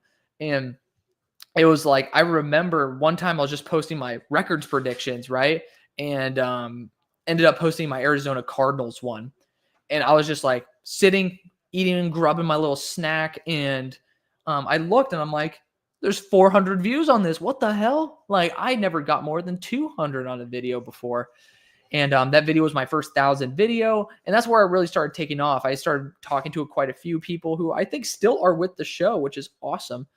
And yeah, I mean, started picking up momentum. By the end of the year, I got to 1,000 subscribers, which is ridiculous exponential growth, which, I mean, I'm just so grateful for. I mean, right now we almost have, I think it's like 700 over the past 28 days, like close to 800, 1,000 over the past month in this past month, which is awesome. So thank you guys for that. But, you know, just started building up momentum there. And then in that early draft season, ended up actually being part of this celebrity mock draft. And it was on Walk the Mock. And they're like, oh, do you want to be a part of it? Like, you know, guys like Bangle and all these people are going to be on there. And I'm like, sure, why not? And that's how I ended up meeting Broshmo, because I ended up seeing he was a person on there. He had like the last pick in the draft, or like one of the last picks. And everybody was telling me, oh, I should do this, should do that with him. And why are they showing up? They're showing a close up of his ass cheek. Why? That is so weird. But yeah, ended up going on his live stream saying, yo, we should make some content. And then I ended up saying some ridiculous trades, and it was very funny. And that's how I ended up meeting Broshmo. Ended up, you know, collaborating with him. That franchise guy, we do a video every single year because he's the reason I started out falling in love with the draft. His like positional rankings were like, I remember it was the Jeff Okuda slide that really got me into football, like into the draft, like really looking deeper into the draft. I was like all excited about it. And yeah, so he and I do stuff all the time. And then from there, like I ended up getting a couple sponsors. Early on, it was Manscaped, like early on. Yes, I was sponsored by Manscaped. My girlfriend gave me a look, and I'm like, I was like, you know, it's good. But I'm just going to be honest. We're going to try to get Manscaped to sponsor Draft Bros as well, because they like doing that with shorter, like smaller shows. But I mean, it didn't end up working out too well. Ended up doing a couple other small sponsorships. It was fun. But yeah, ended up finally, you know, Olipop, because it's an affiliate sponsorship, they don't pay me anything unless I bring them in something. So they're not going to cut me loose. But the first real one is Underdog. Like Underdog is one that I love, one that I really am passionate about. And we're now on year 2 of it. We're going to have to renegotiate. And I think March or maybe April. It might even be February. Like we might be coming up on negotiation time with them. But honestly, the numbers over this past year versus the last one, it's so great to see that growth as well. I'm praying to God that they end up sending me finally the little light up neon sign because I've been trying to get it. But I mean, like, it's been great. It's been great. We ended up doing another negotiation with another brand for the draft. It didn't end up really working out after the draft though, because it's just the brands didn't line up. You guys didn't like the product, and it was okay. I'm not going to promote a product y'all don't like. But yeah, I mean, bottom line, just kept doing things consistently every day. And then I ended up looking every single year at how I can improve. I ended up realizing that I wanted to do YouTube because I started actually enjoying looking at my own videos. Like I would put my own video on to give me like the increase on the average time viewed just to like help out the analytics and stuff. And I actually wouldn't mind it. And a lot of people don't like hearing the sound of their own voice. I don't like hearing the sound of my own voice. Like it's just, I personally don't like, I don't obsess over myself like that. But I realized that like I actually could sense that I enjoyed what I was doing. And I'm frozen. There we go. Now we're not frozen. But I started realizing that I really enjoyed what I was doing. And like in the conversation, even if I didn't like the fact that it was me saying it, it was like I felt like I was enjoying, like if I swapped myself out with somebody else, I was like, yeah, I feel like I'd enjoy this content. And so from then on, that's where I really wanted to put pedal to the metal. And then it's like, yeah, I started trying to do like bigger brands, bigger brand deals that we're going to be trying to work on, and trying to do bigger collaborations. I mean, we got Brett Coleman on. It's like the larger you get, the more doors open, right? And technically Mobile with the Senior Bowl, they're pretty open to most people who do their who do a media pass, so, or like a media credential. So you guys should be putting those in if you can make it.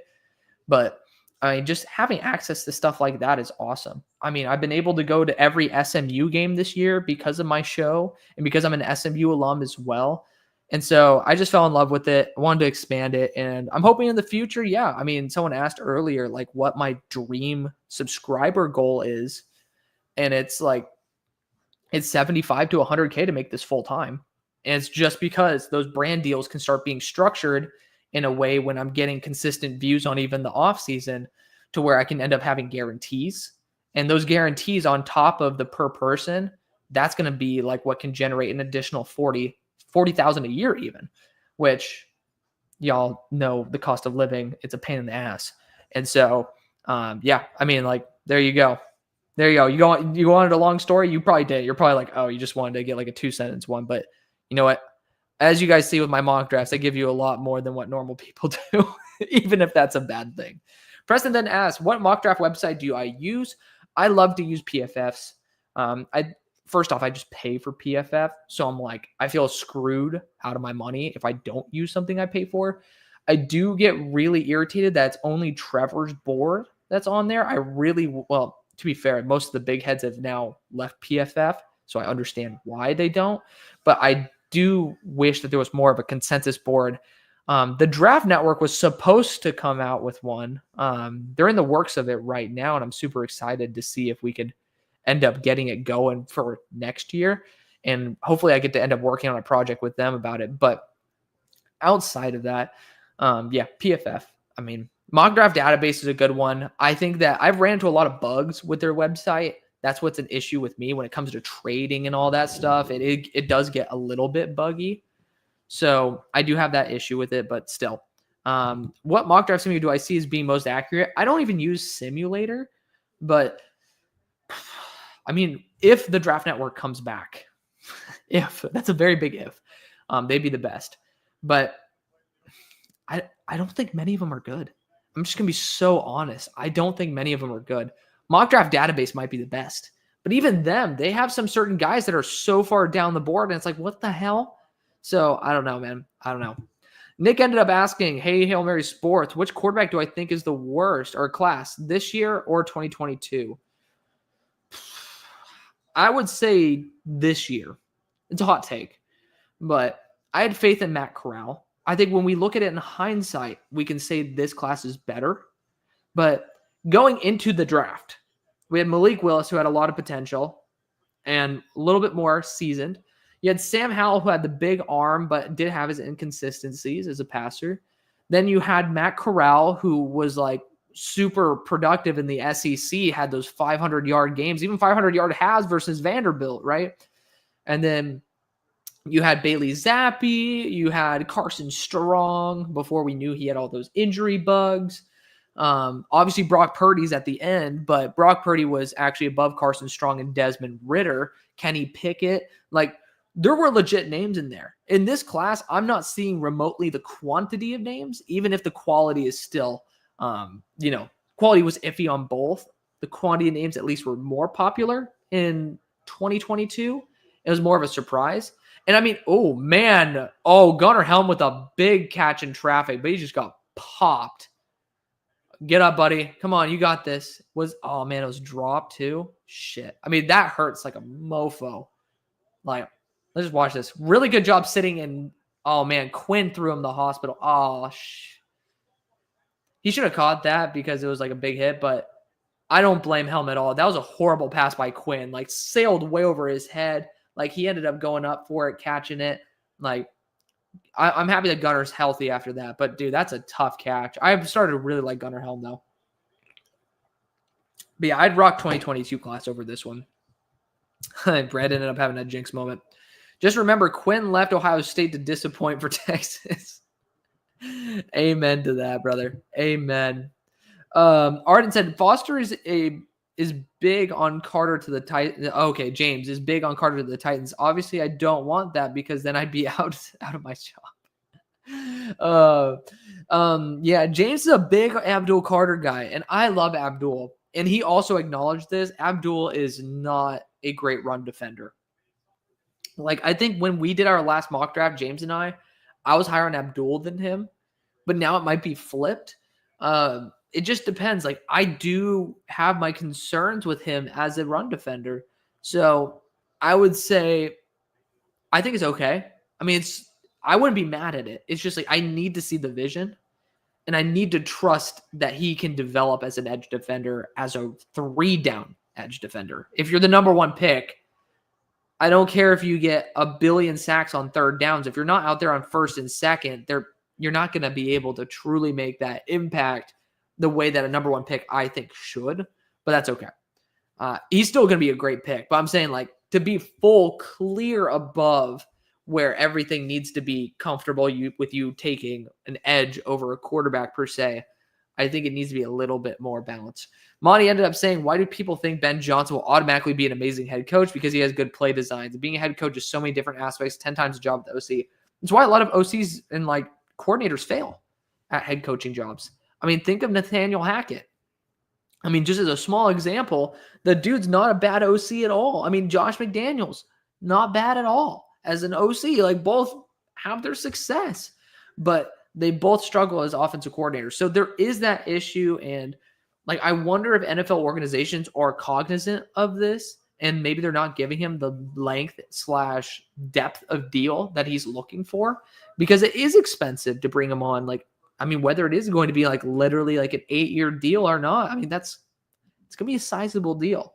So I think the reason why is because people, if you can go the Nick Baldiani approach or Beardiani at this point and basically bring on people who take all the decision work out of your hands to where you're essentially, your goal, your job is making sure the team's energy is right and that the staff is right, which is what kind of a head coach should be. Like, you have an offensive coordinator and a defensive coordinator.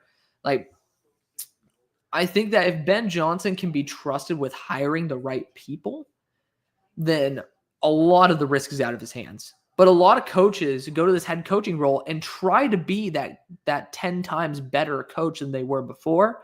And they kind of forget that other people can take responsibility as well.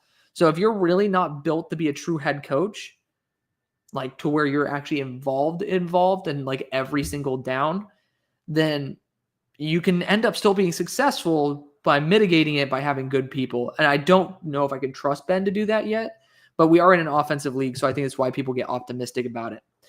Kai ended up saying, do you think the Steelers are under the curse of mediocrity? Abso-freaking-lutely, dude. This is why people are always like, oh, man, like, you've never really had a losing season as a Steelers fan your entire life, And I'm like, yeah. But is that fun? Kinda. I just know we're not going to do anything in the playoffs at this point. Like that kind of, it defeats the purpose. I'm like, I'm so happy we get to have good wins. But are they fun wins? No. Like, I haven't had a fun win with the Steelers since like legitimate, like, oh my God, I'm having a blast. Since possibly when Antonio Brown reached over the goal line when stopped on that slant versus the Ravens. Like, I'm not even shitting you. Like, that was like when I think of the last time I had a really fun game with the Steelers, it was that. And I'm praying to God that we get that, dude. I mean, we need that. We need more of it. Victor ended up saying, I remember I was so excited for our draft class when we drafted Kayvon Thibodeau and Evan Neal. Shout out to Kayvon Thibodeau, former Oaks Christian Lion, baby. Looks like a clown class now. I mean, honestly, dude, like Evan Neal, I still see the potential there. The dude's just never going to be able to play like true left tackle because if Andrew Thomas is healthy, he's never playing there. I hope he gets a shot somewhere else. I really do. I thought he was going to be a great like trade candidate during the draft last year. Quinn Ewers with a shit throw on the sideline. Garbage throw. My God. What a clown. Unbelievable. Ohio State got blessed by this, by the way. I mean, it was pass interference by Hancock because he got absolutely toasted, but I'm just going to be real. Hancock almost helped out Wingo. Like, he ended up pulling him back closer to the ball. So, also, if Hancock looked at the ball, what defensive backs should start doing, don't play the man, play the ball, man. If you look at the ball and you see it's going somewhere, most likely the receiver is going to be there too. So rather than playing the receiver, you play the ball. You're still going to be in the same spot as the receiver. But if the receiver doesn't go to the ball and you're at the ball, that's called a pick. I don't know why this is rocket science, man. I swear to God. I mean, these defensive backs, Dalen Everett, you guys know how much I love him, but like, But regardless, KT and Evan Neal still have so much potential, man. It's just, you got to get them in the right situation. I was hoping KT would take a big step this year. He has not. Evan Neal, yeah, man, I really hope he bounces back eventually. But yeah, it's looking, it was an anomaly. Evan Neal is so good at Bama. I don't get it. All right. Do I know Cody Simon tested out as one of the best athletes for Ohio State? I did not, but I'm not surprised. I mean, he's someone who's built very well and at a very versatile linebacker spot, primary guy in coverage. I could see it. He was top 5 in 10-yard split and then in 3-cone for the entire team. I mean, damn. I didn't think of that because you think about the receivers and the running backs, but that's impressive. Oh my gosh, Olipop is so good. It absolutely is. Like, I shit you not, guys. I don't get paid by them at all. I don't. I mean, it's cheaper in the supermarket, but there are certain flavors that they don't put out in the supermarket from time to time. That's like exclusive online only. And that's what's, oh man, JT bummed his ankle a little bit. Oh, get help. The hell are you doing? If you guys hear scratching in the background, that's the rabbit that you guys told me to save. Like, I shit you not. Where's he at? I gotta angle the camera. I don't know if you guys could see that little fucker down there. I deadass, I have a cottontail rabbit in my apartment because of you. You guys voted on it. This is your fault. So if you guys hear scratching, you can blame yourselves. But yeah, Olipop doesn't pay me a dime. Sometimes they end up having like a good flavor that is solely online until like it goes out in store for like a couple weeks later, and then I'll get it. But like I've done that. Like straight up. They've had like bigger sales where I can end up still putting in my code. But yeah, dude, Olipop is so baller. Like I like to represent him because of it. What's the perfect Commanders draft this year? I'll do the first 3 rounds because I think that's fair. First round, I would say Nick Scorton. Nick Scorton's just so high floor. He's literally built to be in Dan Quinn's defense, excuse me. And then second round, I would say Azariah Thomas. Like, being able to have him develop. I don't think he's going to be taken in the first just because he's a 1-year starter, right? He's a great player, had a ton of reps last year. Excuse me, but he also was a 1-year starter. And then third round, Matt Golden. Like, Matt Golden's phenomenal. He could end up being a late first for all we know, but I really do like that. Oh my God, Josh Pryor is so ass. Oh my God. But also 92, what are you doing, bud? I mean, this dude's head straight down right into the chest of Josh Fryer. Is that Fryer? Ass. But, I mean, like, that's why you got to keep your head up, man. You extend your arms, you look around the player, and you throw them off. That's how you play defensive end, and that's how you set an edge. Like, you don't freaking, like, kamikaze into their chest. It is what it is. But, yeah, I think those three would be my favorite. Oh, my God. How many times am I going to ban users? Brother. Oh, my Lord. Dude, there's just this user who keeps popping up in my comments doing, like, the NCAA HD. I mean, thanks for the ad revenue. Y'all better be giving me ad revenue if you guys are coming into my chat like that. Does Colorado have one of the better secondaries next season with DJ, Colton, and Preston? Keegs, is DJ actually confirmed coming back? I need your help on this one. Y'all have done such a good job on Twitter adding me when players decide to return or declare for the draft. You guys have saved my ass so many times, and I love you for it. But absolutely. I mean, Colton Hood's an absolute beast. DJ McKinney is a monster. Preston Hodge is a stud, too. In your mocks, you've been taking Hampton to Dallas at 12. I love Hampton, but have you been taking but you've been taking Tyleek pretty soon after when Dallas needs a one tech. Wouldn't Dallas take Tyleek over Hampton? I think they could. I mean, if you guys end up in the draft actually going after Tyleek Williams, I am not going to complain. He's a really good defensive interior. You guys need defensive interior. I usually wait till round 2, though. You can get TJ Sanders to replace Odigizua. You can go Derek Harmon. Like, you can go potentially Omar Norman Lott. Like, worst case scenario, potentially 3rd round, DeMonte Capehart, right? Like, so many good players. Darius Alexander.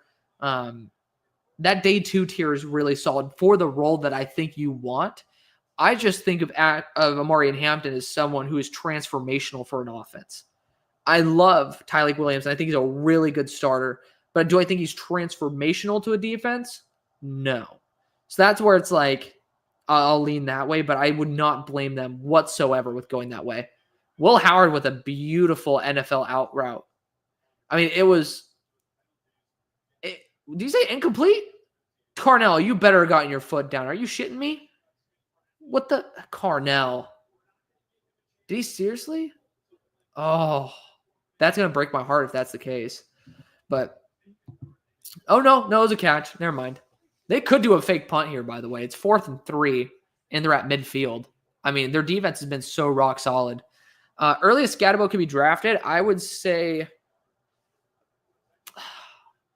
early 2nd via a trade back. Like, that's the earliest I could see it. I don't see him being a first-round selection. Then we got Tyler saying Commanders need a cornerback, edge, tackle, wide receiver, and a fast running back. I totally agree. You guys can end up being a good spot for Travion Henderson, low-key. Why is my boy James Foster, so nonchalant? Since he got the new job, he never responds on Twitter.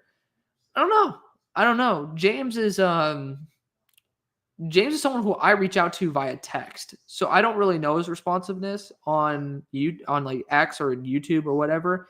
But I mean, the guy is grinding. I'll just give him that. I mean, he's doing a part-time job for the 33rd team. And I actually ended up talking to the 33rd team trying to get like a similar role. And like we're talking about it potentially for this year. Like we'll see about it, but I don't know. He's also been getting a lot of engagement on his tweets. I mean, I'm low-key jealous. I mean, brother is like cooking with the engagements. So I'm hoping that maybe I could do something like that, but I also have an addiction to responding to every comment. I feel bad for neglecting people because y'all are actually spending your time with me. But regardless, I mean, I feel like he's just pretty buried. I mean, it's tough. It's tough to like have the persistence and he is like high quality control. He does not fuck around when it comes to watching players. So like, I'm sure that he's just really busy. There's a lot of people I could say to cut corners are a little bit more on the lazier side when it comes to responding. James is not one of them. List the prospects for the Panthers at 108. So Dream one is Mason Graham. Obviously, I'm not going to count Abdul Carter. I think it's pretty much guaranteed that he's not going there. Like he's pretty much guaranteed in the top 5 at this point. So we're going to forget about that. James Pierce, Jalen Walker. I mean, you could go bigger with Michael Williams. I don't know. Man, what's up with skippable ads now on TV? That's just crazy. But Outside of that, I mean, you could talk about Tetrao McMillan. You guys need someone who can catch, right? I don't know. I feel like that's a pretty composite list. Could talk about Geod Campbell. That's a real dark horse one. Like, if you guys want to trade back and do it, like, that's like very low compared to the other ones. But I freaking love Geod Campbell. Jaden, Rashada, Malachi, and Nelson. Which of the portal happy early busts has the best chance to bounce back and put their career on the right track, or are they both cooked? I'm going to be honest. I need to study them more before I give you a good answer on that. I'm not going to BS you. I don't have a grade on either of them. Like, I wish I could give you a much better answer on that, but I would say TBD. Ask me that in like probably a couple months because I'm focused on trying to get stuff for this draft. Kind of crazy. Ohio State's been rotating at both guard spots all playoffs. Dude, the fact that they're doing so well right now, even with all the shit that they're doing, like they've been going through some stuff, man. They really have. Like they've been going through some stuff, and they still have been so productive. So I really think it's crazy. Nick said, "Thank you so much for the detailed response. Hope one day to be able to do this. Not to sound cliche, appreciate that you're taking the time to break down." Oh, absolutely, Nick. Absolutely. Like, I think that when you get to have a platform and people actually are looking for the ability to like have like some advice, like when you have the ability to help others out, you do it. And it's like, I've been in y'all's shoes literally less than 5 years ago, and I wasn't even the one to start my show. Like, I can't even take full responsibility for the fact that I started this. So it's so tough to like know where to start. And I mean, my graphics were freaking horrible. If you want to see it, go over to the Hail Mary Sports Instagram page. I still have the original posts from when I was actually making content. Like, I would post on there almost every time. And like, it was bad. It was bad. I'm literally pulling it up right now so you guys get to see like my initial graphics and stuff. Like, I mean, it's not horrible, but this was the graphic for my quarterback video. That was my first quarterback video, guys. And, you know, it's so tough to start. And I appreciate those who have the balls to at least ask about it, because I know a lot of people want to do it. Who doesn't want to talk about football and get paid, right? But it's a lot of work. It is a lot of work, guys. It doesn't seem like it when like right now, like I don't really have any first round prospects outside the offensive. Oh my God, Quinn Ewers with the horrific shank on the deep ball, unbelievable, ass. But yeah, I mean, like right now, I could today for Jordan Reed's mock draft. Yeah, I went down. Pause. I ended up just looking at the page. I already have all my graphics pre-set up. I do a lot of pre-editing to be able to have that where I have like the ticker and everything. Like, that's actually a setup I have in OBS. Like, I have that ready to go. I hit record. I talk about it. I hit stop. I edit the video, and then I upload it. It's a pretty easy day, and then it should make like, oh man, Isaiah Bond just dropped an easy pass. Man, Isaiah Bond's drop this year has been ridiculous, man. What a letdown this year, dude. So sad. Dude jumped for no reason. My God. What? Oh, fucking hell, Isaiah Bond. But I honestly forgot what the hell I was talking about. I know I was talking about the show, but still, I mean, it's a lot of work. That's what I'm trying to get at. Like, today was easy. It's like $20-$30. End up talking about a show for, 25 minutes, talk about an additional like 15 graphics and editing. And it's like, so I'm getting paid like $40 an hour. That's awesome. But then if you look at those days during summer where you're spending 8 hours, literally 8 hours watching prospects, and you're getting paid 10 cents a day, it can get down to that much, like where it's literally 10, 20 cents a day. Like, that's where the real struggle comes in, guys. So just keep that in mind. It's not just that you're getting paid to talk about football. I mean, you could just be someone who parrots other people's takes and gives garbage content. There's a lot of them out there, so you wouldn't be alone. Don't feel bad about it. But if you really want to be like happy with yourself and know that the work you're putting in is worth it, like, be willing to be bold. Be willing to be you. Like, there's nothing wrong with it. People will find something wrong with it, but those people just can't look in the mirror because they find something wrong with themselves. So that's just the toughest thing. Just it's not easy, but if you really love it, do it. Just do it. So continuing on though, Josh says, my hot take is that Dark's the best quarterback in the class. Bro, I hope that you're right. Like, I hate being against quarterbacks. Like, it's just always something that I really hope that I'm wrong on. But, it is what it is. It is what it is, bro. I really hope that you're right. I don't believe it, but I hope that you're right. We had an almost Colin Simmons going off. He's on the thumbnail of this, so that's always fun to see. All right, let's see what happened. Of course, Josh Fryer. It's not Josh Fryer's fault. Even though he absolutely sucked. He just let in, like, the inside rush. And Colin Simmons just did a great job tipping it. But regardless, bot attack. I know, Brandon. I've been trying my best to delete the bots as soon as they pop up. Like, the bots are pissing me off. It happens. Quinn is a Colt. He has the inaccuracy of one. I'll say that. Oh, man. That offensive line just turned to Swiss cheese. Unbelievable. All right. Do I think Carson Beck returning will boost his stock much for next year? I don't think it could hurt it. I mean, it technically could, but I mean, at this point, he's not viewed as a viable guy to start on any NFL roster. So I think if he ended up coming out today, he'd be a 5th-round pick. So if he comes out next year and has a good year, he could be a 3rd, like maybe a 2nd. So it is possible, like very possible, but he also could end up being a UDFA if he sucks. We got Drew Aller and Quinn both looking so bad. At least Aller can develop for a couple more years. They look really bad. Yeah, I mean, like, these guys are not looking good. It is a little bit embarrassing. It is what it is. What do you think of the development of Ikem Ekwonu? Do you think he can clean up his play? Ikem's always been a project, man. I mean, do I wish he were an all-pro right now? Yes, but I honestly still hold out for him. I mean, the team has played so much better, and this was year 2 for him with a new quarterback.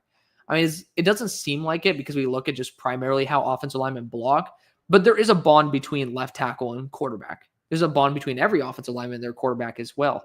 And so I would wait to truly judge him next year, but I think the dude's great. I really do. I have a lot of faith in him. Arden Key says, how do I like the ride chip from Chex Mix? That shit sucks. Dude, the ride chip is gas, okay? I don't want to talk about it, all right? I don't need to get flamed for my love of the ride chip.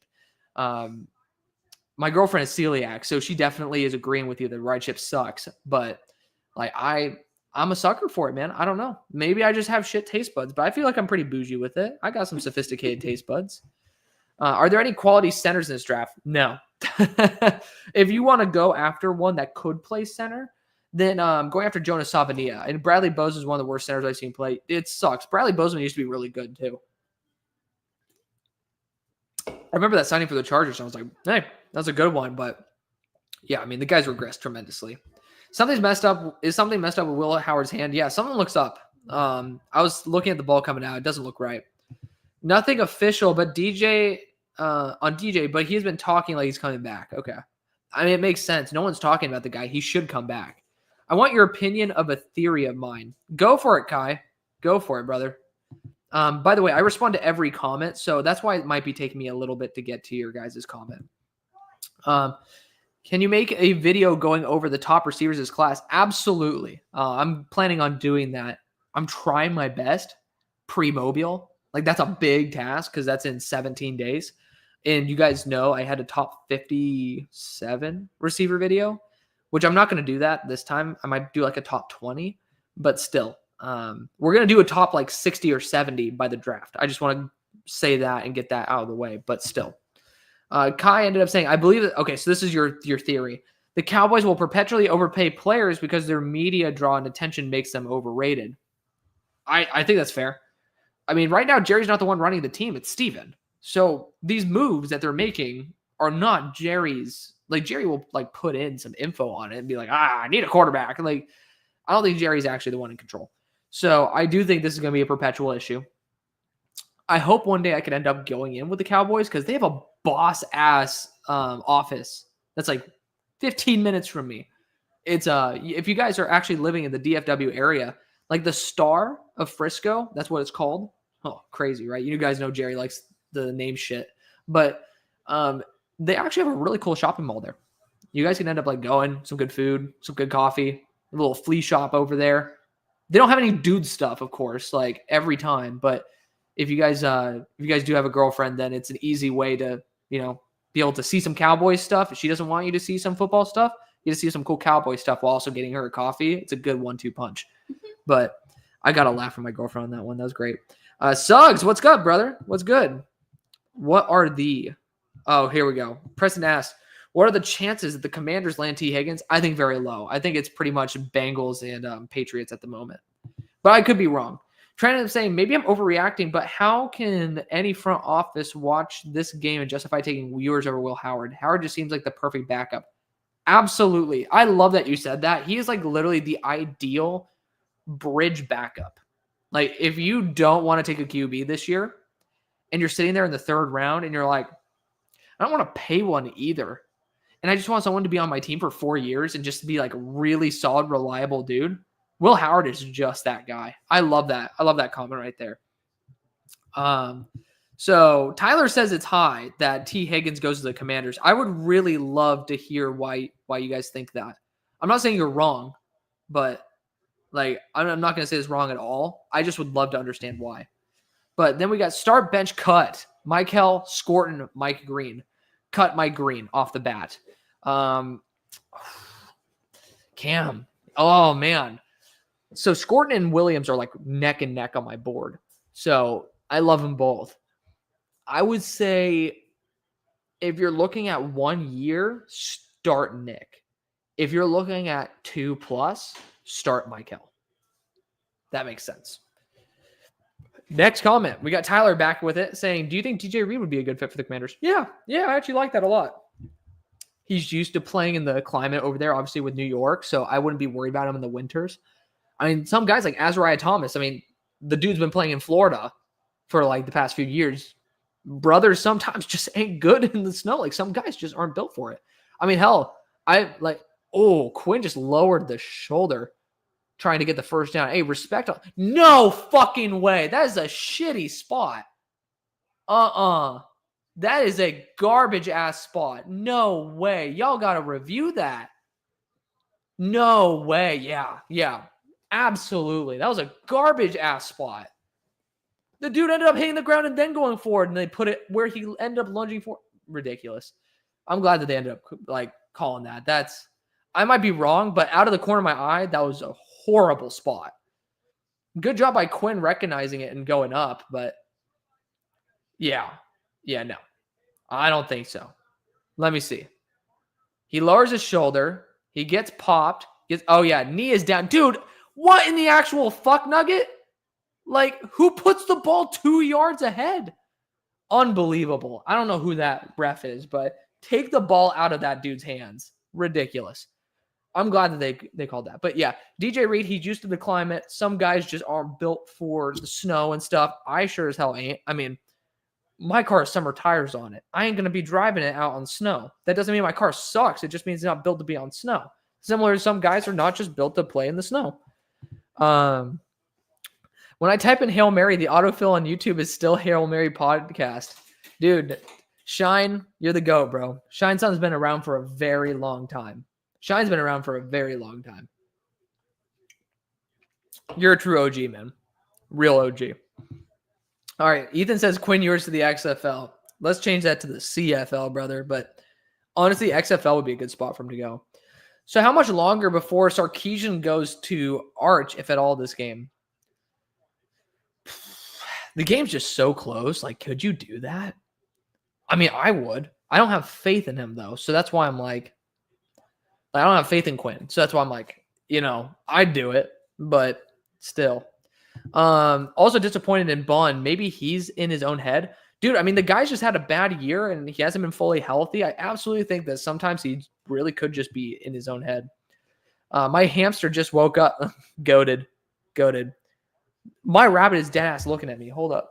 I don't know if y'all can see this shit. Oh, man, I'm not good at this.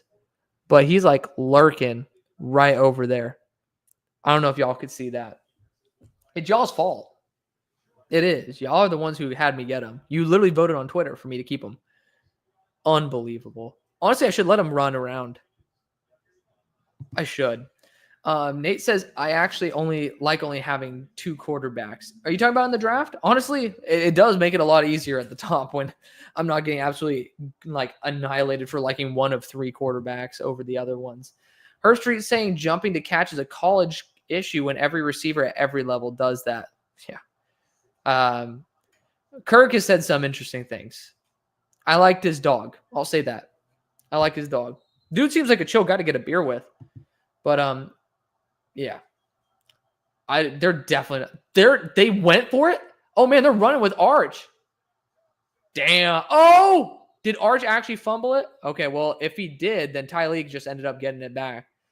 I think he was down, but still. That was a ballsy play. That was a ballsy play. Every single Penn State player that lost yesterday, stock goes down pretty much. Yeah, I mean, it was not good. Not good at all. Dude, how many fucking bots are lurking in my comment section? Holy Toledo. I ban them every time I see them, guys, so I apologize because I'm still going down comment by comment. We have 500 people in here, by the way. First off, I love you guys for doing that. Thank you for coming and watching this game with me. You guys have been great. If you guys can hit the thumbs up button, it does help out, boost it in the algorithm. I love having 500 of you guys here, so I'm perfectly happy if you don't do that, but it would help. It'd be nice. If you guys do like to potentially use a little bit of your cash to put a little more skin in the game, feel free to also use the link trees, top link, or just go to Underdog Fantasy and use the code Hail Mary. Like, it ends up sending me $60 every time you guys have your first play. So feel free to do so. You can get up to like $1,000 in bonus cash when you sign up. Make sure to use it within 2 weeks though. They yanked that. I don't know why. Like, they did it to me too. But it's a good company in states like Texas where I live, where you're not allowed to have sports books. So like I can't use DraftKings or anything like that. It is legal. So you guys can be able to legally have fun. And yeah, dude, Arch was down. Okay. Arch was clearly down, brother. I would love for Ohio State to have gotten the ball back, but Arch was down. But yeah, it sends me $60 every time you do it. I'm getting close to contract negotiations, so wouldn't mind the extra $60 per person who signs up. And feel free to let me know if you do. But regardless, if you can't tell I'm a Dallas fan, but if they got Hampton or Genty, I would love if they got Marcus Yarns as a late running back. Have you gone to his tape? No. Marcus Yarns? Well, I'm looking this guy up just for you, buddy. Just for my born stellar. My brother. Silas Bolden. Good. Oh, no. Wow. Poor tackle in open field. Oh, what? Wrap up. Unbelievable. Who was it? Was it Hancock? Oh, was that Denzel Burke? Mother trucker, dude. Unbelievable. I was telling you guys, Bolden's a beast. The Silas Bolden kid. Like, all right, let me look up this guy. Marcus Yarns. I got to look him up. So, Marcus Yarns, University of Delaware. Dude, I freaking love University of Delaware. I don't think there's any All-22 on him, but if there is, you bet your ass I'm watching him. Good thing for you to note it. I have it in my search history, so I'll write his name down after. Cam says, rank these edge rushers, start, bench, cut. Scorton, Green, Michael Williams. Okay, I already ended up doing that. Again, I don't know if I asked this question before. I'll say it again, Cam. So I would say cut Mike Green. For the Eagles, start Michael Williams, bench Nick Scorton, just because I love the potential. And you guys kind of like, I trust Vic Fangio to do some good stuff with them. But, I would say if you have 1 year, start Nick Scorton. If you have more than that, start Michael Williams. So the reason Will Howard's hand's looking off is because on his follow through, he hit a Texas player's helmet with his hand. Yep, that makes sense. Good catch, Doobie. Good catch. Did I evaluate Kandra out of Cincy, the guard? I have not yet. I really wanted it. Was it Luke Kandra? I'm trying to remember. But yeah, no, I'm doing guards and tackles after this. So, oh man, a lot of guys to catch up on. You gotta do what you gotta do. I know my Browns are completely screwed, but I need hope. Who do we need at 2? I want O-line, but I don't see anyone being worth second overall. I doubt anybody would be interested in trading down. That's the tough thing at the top of the draft, man. Like, there's good talents up there, but we're not talking about like legit all-around blue chippers, like all around. Because I love Braden Swinson. He's not going that high. I think he could be all around, but he's also not a great athlete. So that's not going to garner a ton of attention moving up. And then you end up looking at James Pierce. He's also thin, not going to garner it. So the guys who I actually have labeled as blue chip, not worth it, right? It's a tough spot to be in. Oh, Jaden Blue touchdown. Whoa, that was Quinn Ewers finally with a throw that's on the money. I love Jaden Blue as a receiver too. The dude just fumbles way too much. Great job for momentum for Texas going into half, but I do think that Ohio State can sweep the floor with them. But yeah, it's a tough spot. I would say Abdul Carter just because I trust Myles Garrett to get the best out of him. Like, that's just the way it is. Kelvin Banks doing great as usual, says Jeff. Absolutely. He's done such a good job this year improving. FBI. Where would I expect Braden Swinson to go in the draft if it happened today? I saw you have him at 3 overall on your board. Curious if the Panthers could realistically snag him the second. Yes. I think mid-second is realistic. I think that's where he goes. That's where my boy James, who is a big fan of him, also has him graded, is at mid-second. I'm a lunatic. I'll say it. Do not trust where I have him on my board as a prediction. Like, I keep my board as my own personal preference that I show you guys. I try to predict in the draft. Like, that's what I try to do. I try to give you guys as much information as possible without like overwhelming you guys. And then also then you guys get to at least see a little bit of a sneak peek into what I think. When's the next co-mock with Broshmo? Love the content. Keep up the great work. Thank you, Trent. Tuesday. Yeah. We're going to be doing it like Tuesday morning. So hopefully it'll be out on Tuesday. I don't know. Like I said, I could do Tuesday mornings with Broshmo. So right now it's a little bit up in the air, but that's what we have scheduled. It'll be a 3-rounder as of next week. So good time to ask it too. The glorious spot. Indeed.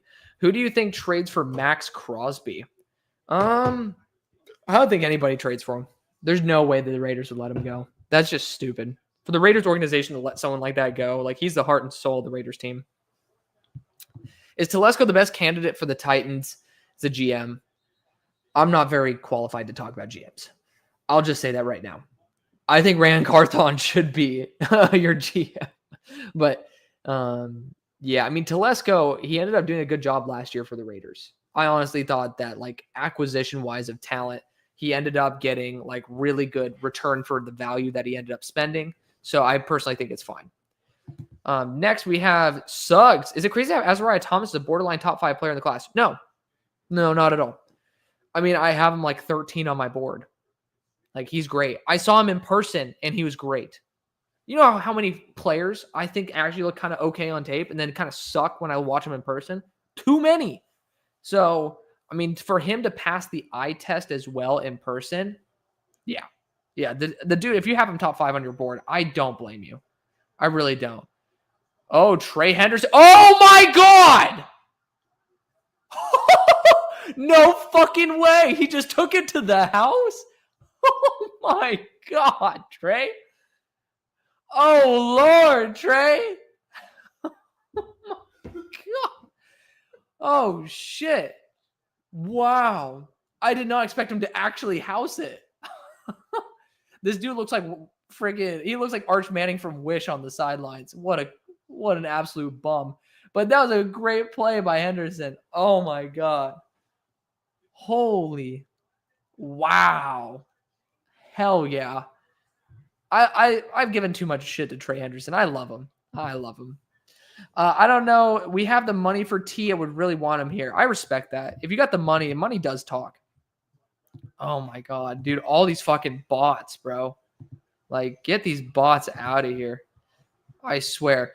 Doobie says that was one of the worst spots I've ever seen. Oh, yeah, dude. The spot was horrible. They're referencing that when Quinn Ewers lunged and they ended up correcting it.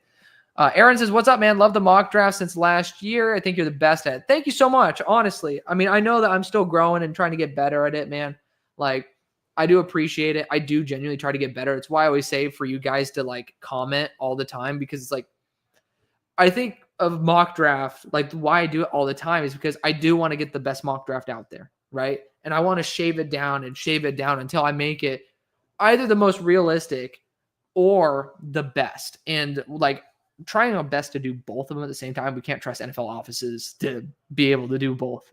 But you guys have helped out so much in that, and you guys helped me out with that research. So I really do appreciate it. I really do try my best. So for the fact that some of y'all actually believe that, it is very honoring. So thank you again. It does mean a lot. But dude, I'm still trying to take out these bots in the chat. I'm sorry, guys. But Willie Davis said Isaiah Bond should return. He absolutely should. The dude's absolute cheeks right now, and he's way better than this. Preston said, where do I think Tyreek will go? Tyreek Hill? It could be back to the Chiefs, man. If I'm going to be real, it could be back to the Chiefs. I mean, the Dolphins ended up paying mightily to get him. And it's like, the best spot for him is to go back to the Chiefs because they also really do lack it. They lack that kind of depth for next year in their receiving core. But Preston also ended up asking, just found your channel about a month ago. And I kid you not, this is the best football channel I've ever seen. Dude, that is so awesome. I really do appreciate that. Thank you, Preston. I mean, again, I really do try my best here. Like, you guys, this is like, it's just fun, like, to be able to talk with you guys. And it's crazy that we've gotten to this point. But I really do appreciate the fact that you guys see the effort I put in. And I'm glad that the effort I put in actually is at least appearing to be solid. So, same here, Preston. Stumble across the channel with the top 42 cornerbacks video. Easily the best sports channel I've seen. Keep up the amazing work. Thank you so much, FBI. Yeah, dude, I go a little bit batshit crazy when it comes to these rankings videos, but I don't know why more people don't do it. Like, I see like the other guy is James Foster, who will be willing to put a massive amount of content together for one positional group. I don't think he does like the full video breaking down every player. I might be wrong about that, but I do know on Twitter, he ends up putting, hey, these are my rankings. And respect to him for that, dude. He is ballsy as well, very honest, and I appreciate that. So if you guys like my content, James and I have a different talking style completely. As you guys could probably look up our video that we do together. We are not necessarily the same kind of flow the way Brosho and I do. We can feed off each other's energy. But if you guys like that brutally honest, even if we're wrong kind of energy, feel free to follow him over on X. I really can't shout him out enough. Marcus is an FCS beast. The yarns, yes. I mean, like, dude, I love Delaware. Oh, man, there was almost another breakaway run. Was that Quintravian right there? Yeah, Quintravian Weisner. Kai said, has anyone hurt their stock from returning last season? And also, who helped it the most? Ooh.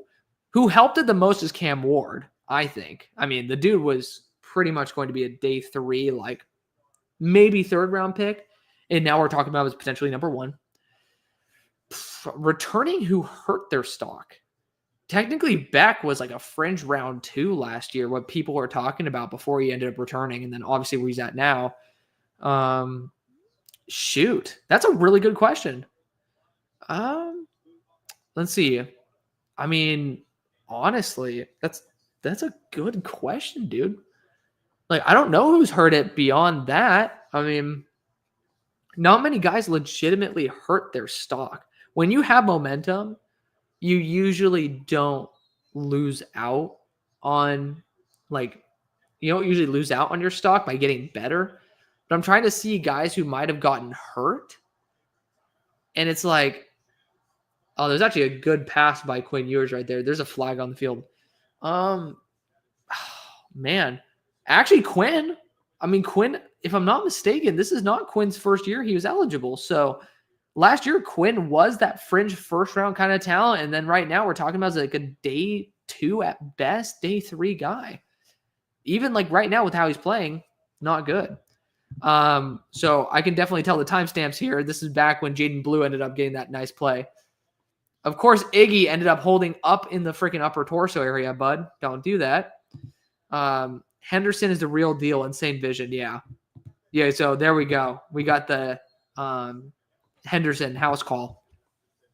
Trent says, thoughts on the Tyreek Hill situation. If you're in Miami, what would you do with him? And if you were another team, what would you offer him?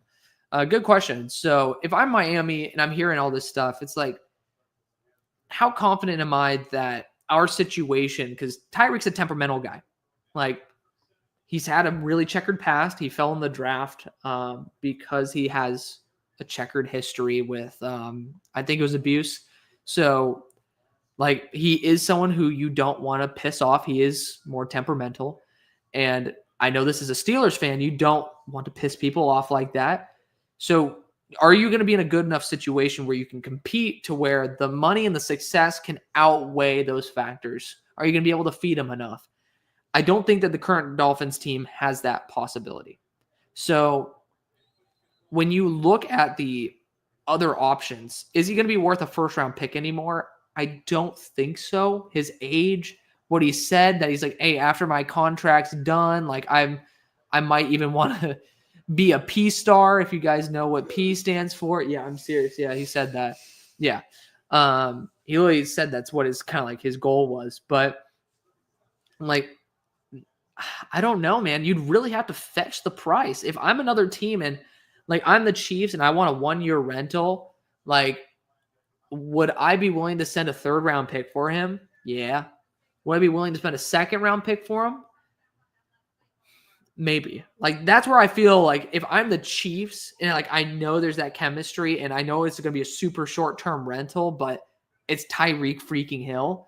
He's not been like overly present, has some personality issues, but it's worked on the Chiefs. That's where I'd feel comfortable with it. But man, it's interesting.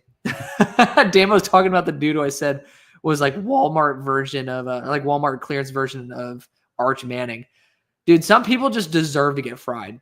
You know, that's what makes life good, when you can fry somebody randomly. Is there a chance that Aller comes out still? He's unpolished, but I'd take him at 1 if he comes out. Am I crazy for saying that? You're not crazy for saying that. I mean, people are saying Cam Ward should be a number 1 pick and Shedeur Sanders should be. I mean, he's not that different from them. If you're thinking that's the talent of quarterback that is a number 1 overall pick, he's in that consideration, right? So I don't think you're crazy at all for saying that. But I do think that overall people are crazy for saying that those quarterbacks should be number 1 picks. Are they Caleb Williams, Drake May, Jaden Daniels? No. They're not going to be. Are they Bo Nix? Are they Michael Penix? Are they J.J. McCarthy? I don't think it's the first 2. I don't even know if it's the first 3. None of those guys, like none of that latter group, people truly believed was a first overall player. If that's the case, well, shouldn't be this with this class. So I do know like classes shift in terms of talent, but this class is not that much worse than that. So there you go. Oh my God, more fucking bots. Ridiculous. Trying my best, guys. It might just be me, but I got a feeling Henderson will be wearing Detroit Lions jersey next year. Can you imagine that? Sonic and Knuckles, and you just add in the home run hitter and Henderson? Woo! I would love that. I would absolutely love that. What the fuck is Texas blitzing a slot cornerback with 25 seconds left? Yeah, dude. That's just poor usage of your team right there. I would blitz a linebacker well before a slot corner. I don't think the Chiefs have the cap space to take him back. Dude, everybody can manipulate cap, if I'm just going to be real. Everyone can do it. First vid I watched was the wide receiver rankings. I remember being so mad when Evan Stewart wasn't top 10. It's okay, man. It's okay. I really wanted to like Evan Stewart, and I actually talked to a guy who is his wide receiver coach when I was actually at the SMU game, or I don't know. He's a quarterback and wide receiver coach. He's working with Evan Stewart, and got some unique insight on like what the camp was looking at. They were actually he almost transferred to Penn State. Fun fact. I don't think they ended up giving him the money that they were asking, so that's why they went back to Oregon. But yeah, I mean, Oregon didn't produce enough this year in terms of the quantity of production for him. And I'm excited to see him with a bigger body of work. Then we got Trent Birch saying, I'd love to see if Miami can move off Hill to save $52 million against the cap next year. Give Malik Washington real time because that man has that dog in him. Absolutely.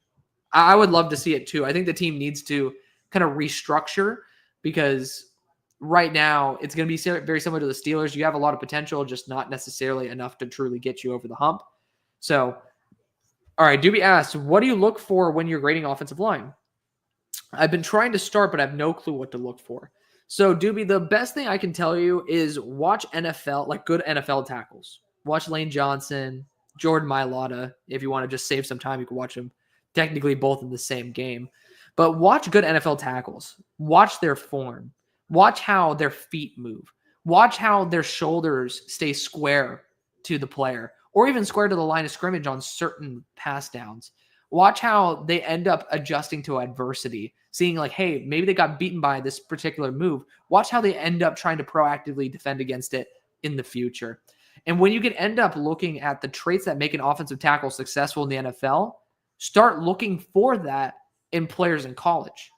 And you don't have to be a mastermind, but if you don't see those traits that make them a high-end tackle and people are saying they're a first-round pick, maybe there's something there that you could be like, well, I'm not seeing any of the traits that are in good NFL tackles here, and then make your claim. And then you see next year, if they aren't that good, you have a working theory that can work, and you start looking at other players. And then you can end up starting to look at a tackle that has a really bad game or a bad tackle. What makes a tackle bad in the NFL? Because if you see, oh, well, his feet are super choppy, or, oh, he leans too far forward when he blocks, then that's something you can look at in college players as well.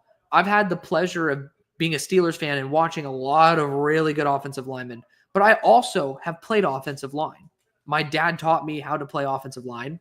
Like, I got to play 6 years of offensive line and defensive line as well, but offensive line in particular. And so you get to see things differently because I can end up understanding how I would want to respond in those situations. And you'll end up realizing, like, for me, looking at guys who are more so maulers is my weakness. I'm not very good at guards who are mauler types. Mason McCormick last year, he's a fun player, but I really didn't think overall that he had the polish necessary to be an every down starter in the NFL. I was wrong because he went to an Arthur Smith system that works really well with those type of guys. So, like, it's just being able to incorporate where you have successes, where you have losses. Just continue to look at the good offensive linemen in the NFL first, and then see if you see glimpses of them in the tackles in college. And when you do, stick your flag in the ground. Believe in it. Even if it's a 6-round tackle and you're like, man, I really like you, stick your flag in the ground. Who knows? In 2 years, they might elevate and be like, dude, who's this 6th-round tackle? And they might be really good. Or he could suck. But then you're like, maybe next time I see all those same traits, I can understand, well, maybe this is why it was wrong. So that's just the best way to start. Know what works in the NFL, and then see if you can see the same thing from a college player. Ethan says, my hot take, someone would have reached for Beck in round 1 last year. It's very possible. I mean, with the way the quarterbacks flew off the board, it's very possible. Brandon ended up saying Dameon Pierce had a breakaway run to take the top spot for the longest run of the year very last weekend. I did see that. That was awesome. I love Dameon Pierce. Dude needs to be a little bit more healthy, but I like him. I hope Benjamin Morrison will return because he shouldn't enter the draft. You and I believe the same thing, my friend.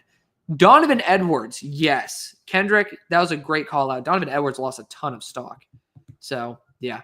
Edwards just disappeared 100%. I mean, a freaking linebacker as of 2 years ago ended up taking the majority of his carries. Ollie Gordon, too. Yeah, through the running backs, there are some guys who really fell off. Absolutely. So, do I think it's possible for Jane Daniels to bring home a Lombardi in the next decade? Absolutely. Absolutely. If he stays healthy, I think he has the potential to do that. If my Giants get a quarterback, I'm done watching football. Have some faith, Victor. It's okay. My Steelers ended up getting Kenny Pickett, and we still don't have a quarterback, and I'm still watching football. So if I can do it, you can. Since you're also wearing an LSU jersey, how crazy is Kyron Lacey news, dude? I didn't wear this for that reason, but it's actually quite comical that this is the day that we found out that he had a negligent homicide. It breaks my heart. I mean, the dude had some personality concerns already. People were talking about the fact that this dude is just like a little bit off his rocker. But, do I think players should be under the influence and driving most likely and killing people? No. So it's absolutely crazy. I mean, it sucks because I'm glad I ended up waiting to do wide receivers. I liked the way Lacey was performing this year. And now, nope. You got to hop on Brawl Stars with me and T Sweat. Oh my God. I used to play Brawl Stars. I'm not very good at it, if I'm just going to be completely honest. There's a lot of other games I'm a lot better at. Kai ended up saying, thoughts on this year's all-pro team? Happy that Stingley got the recognition he deserves. Yeah, dude. I mean, I personally think that Kirby Joseph getting all-pro but not Pro Bowl was certainly an interesting choice. But, I mean, the all-pro, let's just look at it. I'm going to look at it while we're hanging out here. But we can end up just looking at it right here together. I'm going to actually move my mic a little bit away. But all-pro team NFL, just so we can end up looking at it together. So am I lying? This is it, right? Yeah. Okay. So we're going to go Wikipedia, baby. This is how we do real business here. Lamar Jackson and Josh Allen. I mean, I think Josh should have been number 1, but that's okay. Saquon had a crazy year. Derrick Henry, also a fantastic year. I don't give a shit about fullback. Jamar Chase, Justin Jefferson, Amon-Ra St. Brown for wide receiver spots. I respect it. Terry McLaurin pretty much carried that receiving core on his back. CeeDee Lamb, yeah. I mean, I feel like there's some guys who I might put above him. A.J. Brown had a really solid year as well.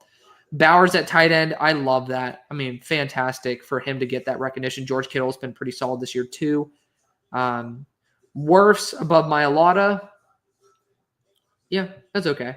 I do think Lane Johnson earned it a little bit more than Penei Sewell this year, but Lane Johnson also was hurt for a period of time, if I'm not mistaken, because I know Fred Johnson was in there for a little bit.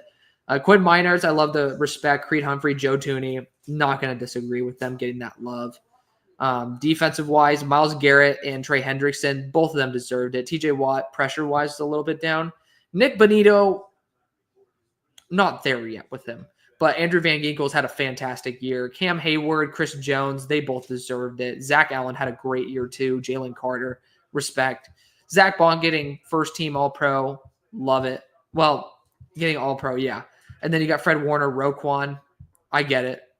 Zach Bond had a great year, crazy. But Frankie Louvu, Bobby Wagner, Zaire Franklin. First off, shout out free agency for Washington. They did a great job. But that makes sense. Stingley, Surtain, yeah. McDuffie and Gonzalez. Yeah, I'm not going to disagree with those. Marlon in the slot. I don't know if I classify Derwin James, Marlon Humphrey as like pure slots, but I can respect it because I see where they're putting him there. Kirby, Xavier, Kyle, Buddha. You know what? I fuck with it. How about that? I like it. I actually ended up still not showing the Wikipedia page, so I actually look more professional now, but yeah, just went through it. I vibe with it. Yeah, dude, the Kyron Lacey news is crazy. Oh my God, more bots. Unfucking believable. But with Scone and Dable playing for their job, you're 100% getting a quarterback. Yeah, I know. Alex, I know you're feeling good about your boy Isaiah McGuire is starting to put in some good tape in Cleveland. I'm happy, dude. I mean, I ended up stopping loving him the way I did during the regular season and the offseason. I saw who he's training with, saw how he performed in the Senior Bowl. I dropped him to like the 40s versus where he was at number 2. Obviously, I was wrong about it initially, but I feel like where I ended up with him, like, I think it's perfectly fine. I really do like that I ended up there. I thought he looked really good when he finally got his chance later this year. I know. It's good to see. It's really good to see. Not football related, but what's your favorite movie? It is Fury. I don't know if you guys have seen it. It's a World War II movie, but my lucky Bible verse is from it. Like my favorite Bible verse, Isaiah 6:8, is from that movie. So it has a special place in my heart. But I also love World War II. I love tanks. I mean, seeing a live Tiger tank, wild. And the way that they ended up making that movie, it was very realistic. Brad Pitt looked like a badass. I mean, it's a great movie. You guys haven't seen it. Travion to Indy makes too much sense. It makes too much sense. You're welcome, Dewey, for the explanation. Trent ended up asking, what do I think is my best take from last year's draft and my worst? Ooh, from the last draft. Let's see. So best take right now, if it continues, Joe Milton's good. That's the best one. But let's not jump the gun there. He's playing against backups. So, like, let's pipe the fuck down. Outside of that one, shoot, I mean, it was probably the Renardo Green, Jarvis Brownlee, Andrew Phillips love. I mean, I'm gonna be honest. I'll give myself credit. I hit on those defensive backs, like I did. Worst take, might have been Chop Robinson being a pure DPR. Like, might have been it, but I mean, shoot. I'm trying to see. Did I not? I'm trying to see who I ended up loving and not loving last year. Let's see. I got to get to my own notes here just to be able to call myself out on some shit. But let's see. 2024. No, that's the wrong page. There we go. Beautiful. So let's see. Worst take. It's going to be a lot of them. So bear with me. Let's see. No, I'm not going to put Terrion Arnold in there because I think he just went to the wrong team.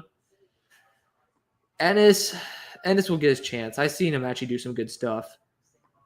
I would say actually one of my worst takes was that Joe Alt. I ended up overvaluing power on my offensive tackles. Joe Alt's not a very powerful tackle. He's just a damn freaking good one. So technically there's that, but I still really liked him.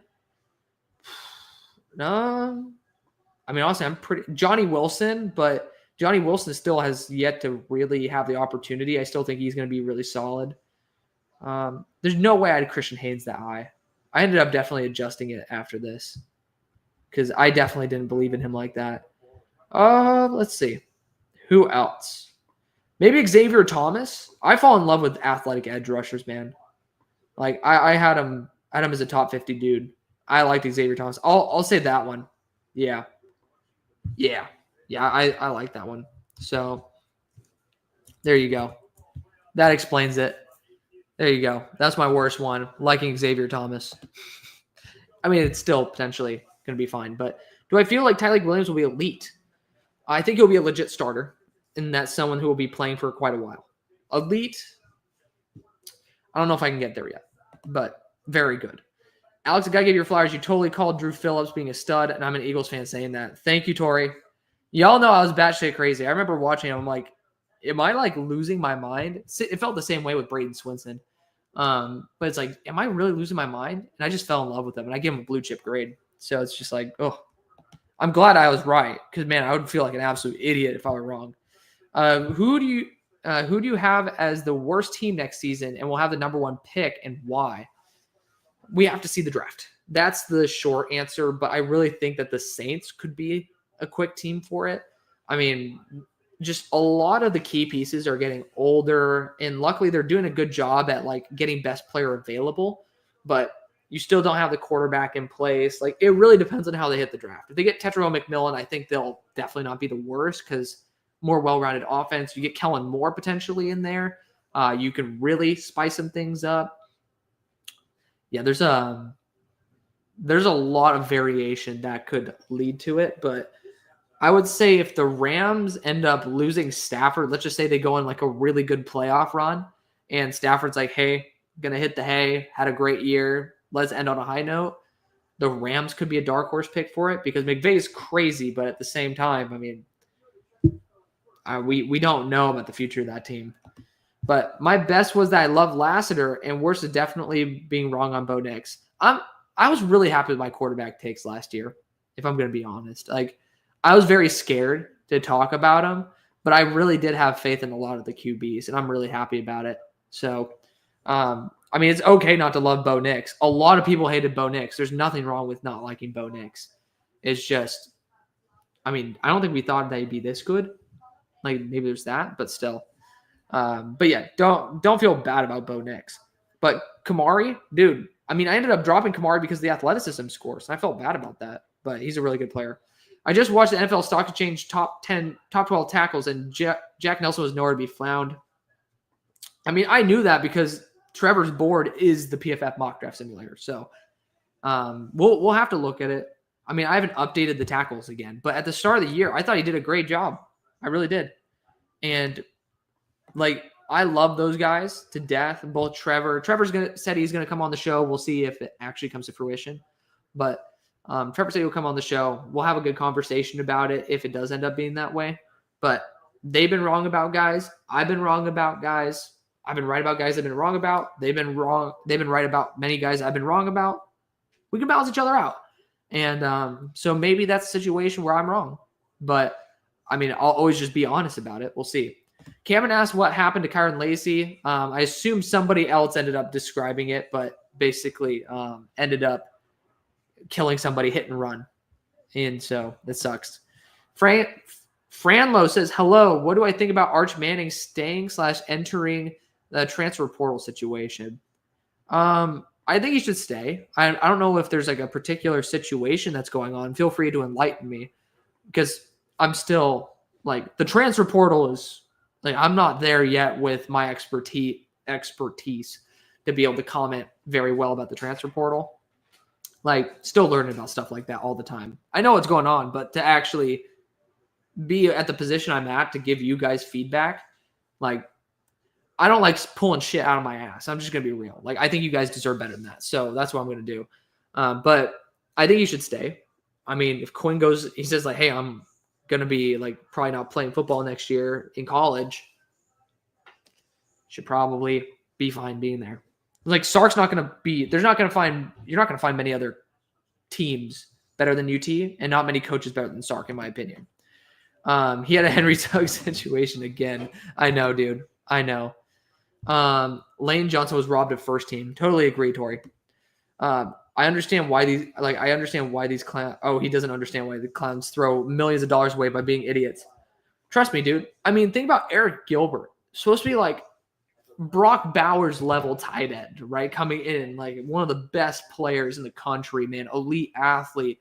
And the dude just ends up like robbing a store. I'm like, what in the actual hell are you doing?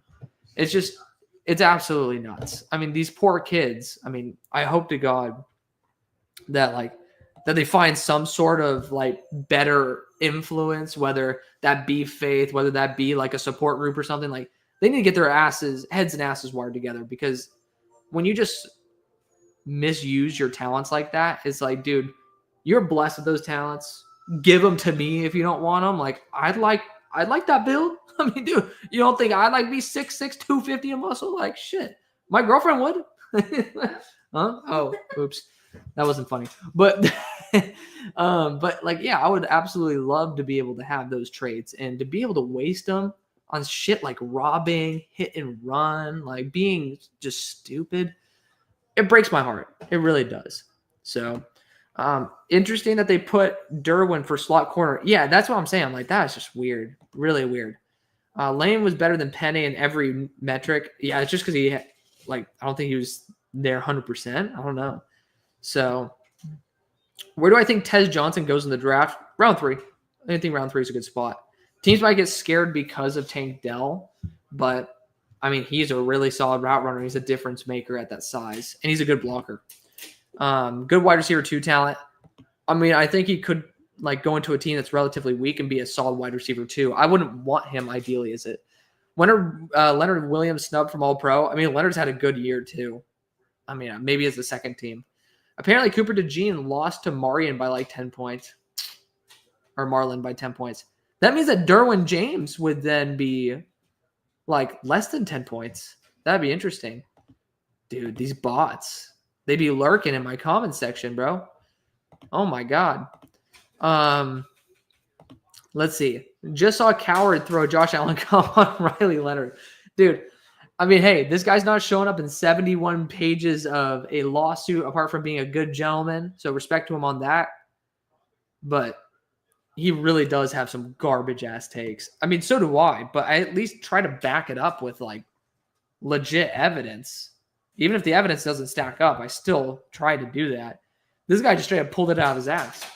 Did the Titans have a top 10 class last year? So Latham, Sweat, Brownlee. I'd say those 3 alone, yeah. Chill. Oh my God. Can you let Gus out? Yeah. Let the monster out. Dude, y'all can see this. My rabbit's going cray. But it might be a top 10 class. Like, no shit. I mean, it really could be. If you said like to me, Alex, we had a top 10 class, I'd be like, okay, I'm not going to push back on that. Who do you think will win every NFL award? Oh, so you're talking about like offensive player of the year, defensive player of the year, MVP, comeback player of the year. MVP, I think it's going to be Lamar. You're not going to get first team all pro and then not win the MVP. Like, that just doesn't make sense why the person who wouldn't be above you as a better player would not be. But still, I mean, I think that Lamar will win MVP. Could be Saquon, but I think Lamar will. Then, hi, buddy. Defensive player of the year, probably Miles. Or actually, no, Trey. Trey got 17.5 sacks. We'll go Trey Hendrickson. Offensive player of the year, that I think could go to Saquon. So I would say those three. Offensive rookie of the year, that's the tough one, but I think it kind of depends on the playoff success. Hold up, guys. Look at this shit. Hold on. I don't know. Can you see that? Can you see the rabbit down there? Look at that little fucker. Hi, Gus. Yes, I have a legit cottontail rabbit in my apartment. He's fed very well. I mean, the dude lives on carrots and freaking alfalfa sprouts. I mean, he's living the life. But defensive rookie of the year, I mean, I need to update myself on like where the rookies are at stat-wise, but it might be Quinion. Quinion's been really good this year. I'd probably give it to him. You were high on Fuaga earlier than anyone. I will also take that one. Yeah. Fuaga was my tackle 4 coming into the year. No one had him like above tackle 20. I still remember that one. That was funny as hell. I did really like Tolly. Who do I think will win the Super Bowl this year? I might rock the Bills if they stay healthy. I mean, the Bills are a really good team. But we're going to put this guy back here. Ooh. Interception. Oh, man. I should not have let the rabbit out. That guy's a monster. But, yeah, I'd probably rock the Bills at the moment. Thoughts on Kyron Lacey from LSU? I've talked about it a couple times, JC, and I know that this is 10 minutes behind, but I read every comment, which is why it might take me a little bit to talk about him. But Kyron Lacey situation, it breaks my heart. I mean, the dude has shown before. I've seen like a lot of people talking. Oh, man. What a lurk. But, yeah, no, he's shown the propensity to do this, but, I mean, it breaks my heart. I mean, I'm not crying. I have an eyelash in my eye. I wish I loved Kyron Lacey that much. I'm wearing an LSU jersey, so I guess like it's on brand. But yeah, I mean, it pisses me off that guys throw their lives away for stupid shit like that. Like being an idiot when you make money from NIL, call an Uber. Like, you're not broke, bro. Like, you're not just getting your books paid for anymore. Like, it's crazy. So yeah, just don't even get me started on that. Do reviews of each team in the draft class after the draft, or do I review each team's draft class? Yeah, I do. So you can go check it out for this past year. I mean, if we get really bored here, then probably do it on this stream. You guys know how I like to just be random as all get out in these, but I mean, we can talk about it. Man, I love Jalen Royals, says Phoenix. Is it crazy that his ceiling could be a wide receiver 1 on the perimeter? No. Also, do I see him falling out of the second to early third? I do not. I think that if he is healthy enough to play in Mobile, good tackle for loss by JT, even with the ankle tape, baby. But yeah, I think that he could be a wide receiver 1 if he wanted to. Great after the catch, great speed. No, still a solid route runner. Like, he's a good player. Like, really good player, and statistically really solid catch, like really solid hands as well. I don't think a team, even with the injury, allows him to slip out of the second. Like, really good player. Am I streaming the draft? Absolutely, brother. Kendrick, you still owe me your first name, by the way, especially since you trolled me, because I don't want to continue to call you Kendrick Lamar fan, the KLF. I'm going to call you Steve. You know this. Like, you're just going to be Steve. I don't want to call you Steve. I know another Steve. I don't want to call you Steve. But yeah, I stream every single pick of the draft. Broshmo and I, like, funnily enough, I'm going to just do this right now. I'll show you guys. We literally have our draft template. Where is it at? Oh my goodness. Hold on. No, that's a rookie draft. We have a template in here that like basically is like what the draft was. Damn. I'm forgetting. I don't know where the template is, but we basically have a template in StreamYard, which is what we're using right now to be able to do it for the draft. So, all right, continuing on. So Willie asked, should the Cardinals trade for Joe Milton or draft a quarterback? Because Kyler Murray isn't long-term. He's not feeding Marvin Harrison Jr. more.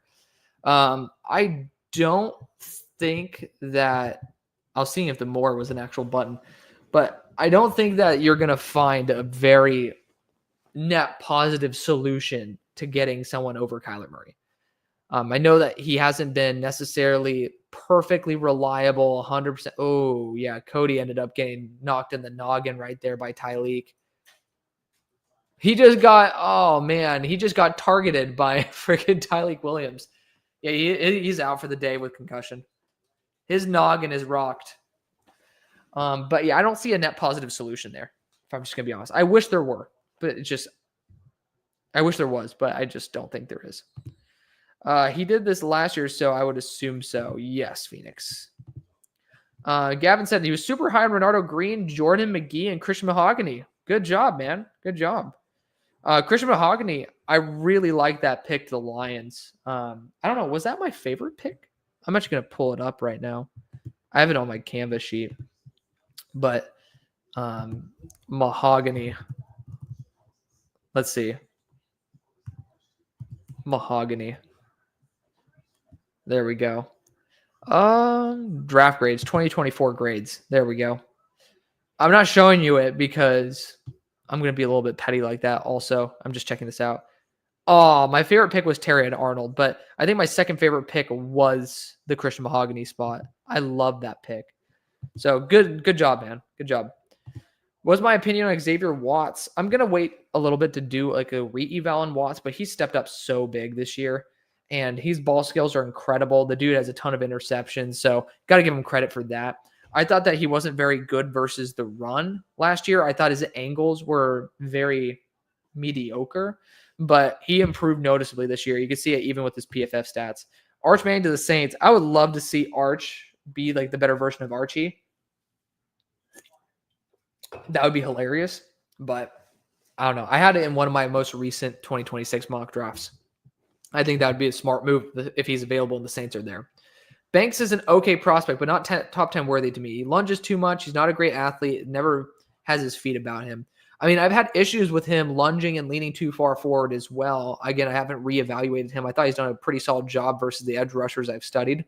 But, yeah, I mean, he's not an elite athlete by any means. But, yeah, I mean, if that's your stance and your reasoning why, I could see why you believe that. So I'm not going to disagree with you. Gus, get off my jacket, bro. Unbelievable. Unbelievable. Hold on. I don't know if you guys can see that. There's a rabbit on the couch. This is like a unique life, isn't it, huh? Unbelievable. But, yeah, I mean, also thoughts on Xavier Nwankpa. He's had a down year. Don't know how much the wrist injury has also affected him this year. Yeah, man. I mean, he was someone I coming into the year top 32. Haven't regraded the defensive backs, which is why he still is on there as a top 32, but I have a star on him. But because star means they're going to drop.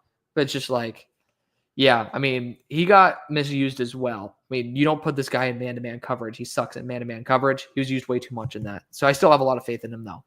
What are the chances Travis Hunter falls to the Patriots at 4? I would say 20%. I would think it'd be a 1 in 5 chance. I think that the quarterbacks go at those two spots, which I think there's a 50% chance that the quarterbacks go 1 and 2. So you're already at 50%. Then I don't know if the Giants would pass on him. So I think there's like a 50 to 60% chance of that if he's available there. And then you add on top of that the fact that he could go 1 or 2. Yeah, I would say 20% chance. Trent says, is it crazy that this could be the best D-line class ever? Seems like 16 to 20 guys in the interior and edge are in my top 50. Dude, I don't know about ever, but in the time that I've done this, yes. This is the best defensive line group, if you include edges. Yeah, I really like them. So you have 16 to 20 guys in your top 50. I will actually check mine right now for you. Of course, I'm on the wrong freaking year. So let's pull this one up. In my top 50 currently, let's see. Damn, I have way too many tabs in this. You guys are wondering why I haven't released my board yet. It's because I'm building one separate for you guys that is not full of crap like my board is. So let's see. Top 50, edge and defensive interior. 1, 2. I'm going to count the linebacker edges, okay? 3, 4, 5, 6, 7, 8, 9, 10, 11, 12. 12 in my top 32, by the way. Just going to put that out there. 13. Ooh, Quinchon just got stuffed on 3rd and 1. This number 33 guy's been going cray. Good for you, bud. So 13. 14. But that's a big star because Cayman Rucker. So I do have 14 guys in my top 50 because there's a group of wide receivers that still need to be fully reevaluated. But yeah, no, that kind of checks out. Yeah, it's a lot of guys nonetheless. A lot of guys. All right, who's my number 1 prospect in next year's draft? I don't have a board for that yet, if I'm going to be honest, dude. But if I'm going to be real, it'd probably be Arch if he comes out. If he doesn't, hot take, it could be Caleb Banks. I mean, that guy's not Caleb Banks, excuse me, Caleb Downs. Caleb Downs is ridiculous. Caleb Banks could be, though. Like, he really could be. But I don't know about that. Again, guys, if you guys are watching, feel free to hit the like button. It does help out. I mean, Jesus, honey. Like, hitting the like button always does help. You don't need to, but it always is nice to be able to get the name out there more and more. Quinn Ewers NFL comp. I mean, shoot. Someone who is, low-key, it's a worse Cam Ward. Like, that's the way I would do it. But, like, a worse version. Oh, my God. A worse version of Jordan Love, I would say. Like, maybe Walmart clearance section Jordan Love. Probably a good one. Do I think Seattle gets rid of Geno and drafts one like Dart? I don't, personally. Again, you still owe me your first name, Steve. But I don't think it would be a net positive move at all. The Derwin at slot situation is because they wanted to give Elijah Molden more playing time. Gilman too. Why not put Derwin in nickel if he can play how he is currently? That's a valid response. McDonald's drive manager. Oh, that's funny. That's a Quinn Ewers comparison. Oh, that's funny. When do you think we see more amazing Notre Dame linemen again? They have some good guys right now. They're just not draft eligible. But, to the degree of, like, the Joe Alts of the world, probably 3 years. Like, that's my guess. Do I have Jeremiah Smith as my number 1 prospect in 2027? I don't have a 2027 board, but you bet your ass he's my number 1 guy. How am I feeling about Notre Dame? Unbelievably well coached. A lot of veteran talent. Definitely a dark horse team to win. My girlfriend is a rabbit too, and she's such a little shit. Your girlfriend or the rabbit? I assume you're talking about the rabbit. Mine is not. He's just a little bit of a shy guy. He's literally a wild cottontail rabbit, like the little bunnies that you see like in the wild. My dog almost killed it, and it was like 2 weeks old. And I was like, damn, like its mom abandoned it and stuff. And I was like, damn, well, I don't like watching it die. And it like broke its arm too.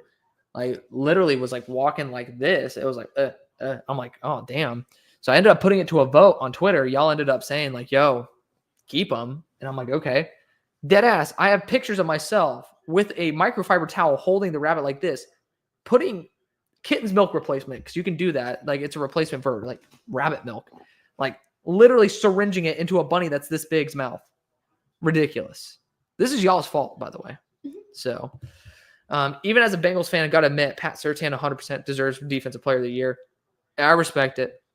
Yeah, so we got Kendrick Lamar fan talking about the interception. Is it JSN and Mecca the same player? I would not say it. I would not say JSN is more talented necessarily. I think that's hindsight bias. JSN kind of is like emerged as of recently as the great talent that he is. I think he's developed a lot from some great situations around him, some great mentorship, and he's a great player now. But I think Emeka literally is closer to Amon-Ra St. Brown. I don't think he's going to reach to that tier, but I think that if you're wanting a value brand version, you're going to get a really good player nonetheless. Got to rock that chin jersey when you get it. Fuck it. All right. If you say so. I mean, I'm you said it, Brody. Hold up. Plus, I got to. Oh my God. Gus.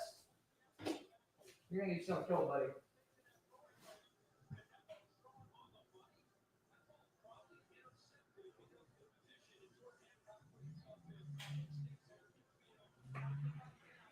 All right.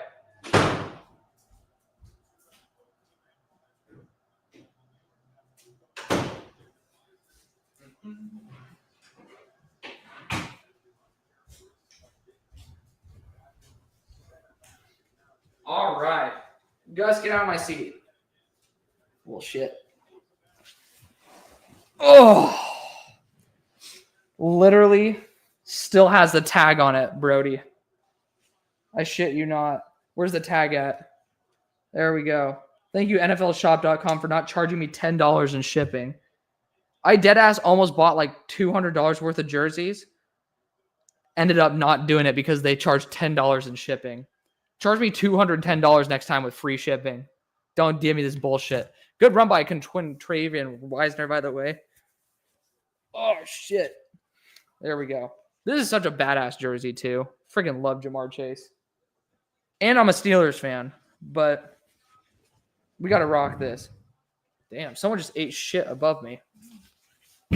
Oh my God. Poor person. That person needs to lose some weight, though. That sounded too heavy. There we go. You guys like that shit? Oh. There you go. You like that? I want a Panthers jersey so badly. I saw this, though, and I was like, fuck yeah. Got for like 40 bucks? Hell yeah. There we go. What made you fall in love with McGuire so much 2 years ago? Is the Georgia game, actually, versus Broderick Jones, which, I mean, nowadays you're like, oh, well, no shit. I mean, Broderick Jones ass. But he flashed. He kept having such a good push on the pocket. I love guys who can push the pocket, man. Guys who will, like, destroy offensive linemen's anchors. Those are my kind of guys. Like, I love them to death. I got to hang this thing back up.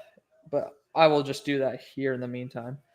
But, yeah, no, Isaiah McGuire, I mean, it was just someone where every single play I really liked what he was doing.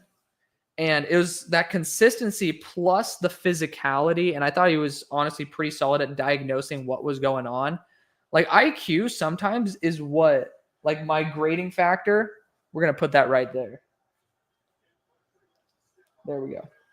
IQ sometimes is the grading factor that is what, like, okay, I absolutely fucking failed doing that. But it's the factor that ends up being like a differentiator between whether you're top 15 or top 5 for me. Like, that's another thing with Abdul Carter. I do think that outside of the pass rushing plays, he needs to improve on his processing. So, all right, what do I like more? This year's edges or corners? Edges. Edges, clearly. But corners are still really good. As the saying goes, can't take my boy out of the hood.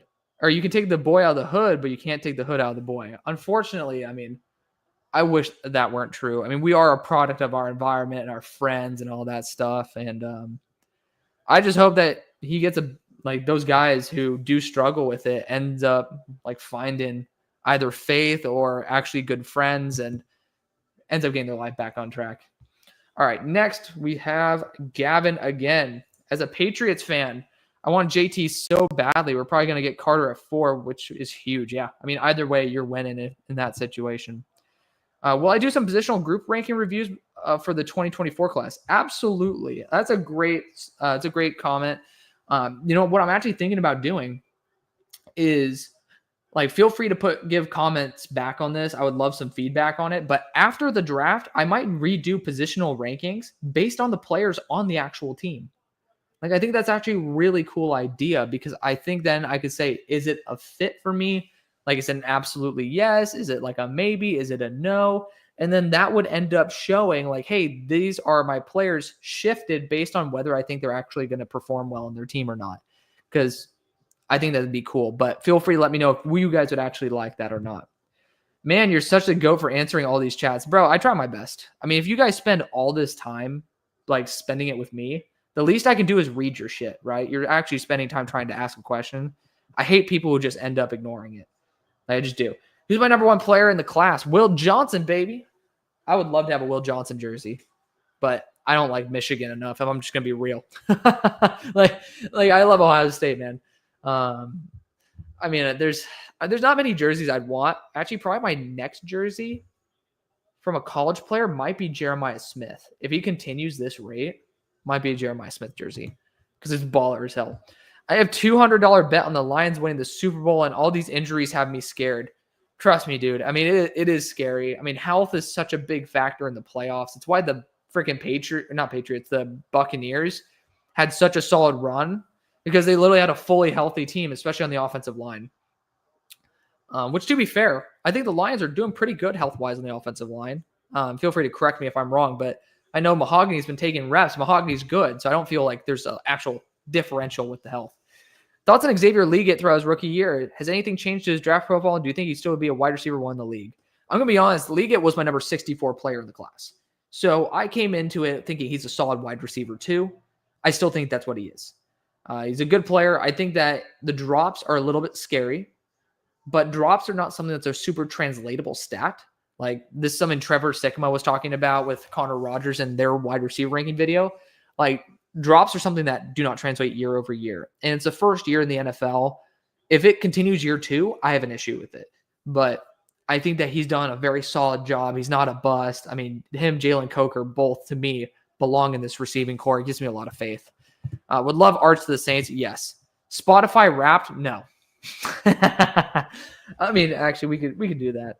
Why not? I have no shame.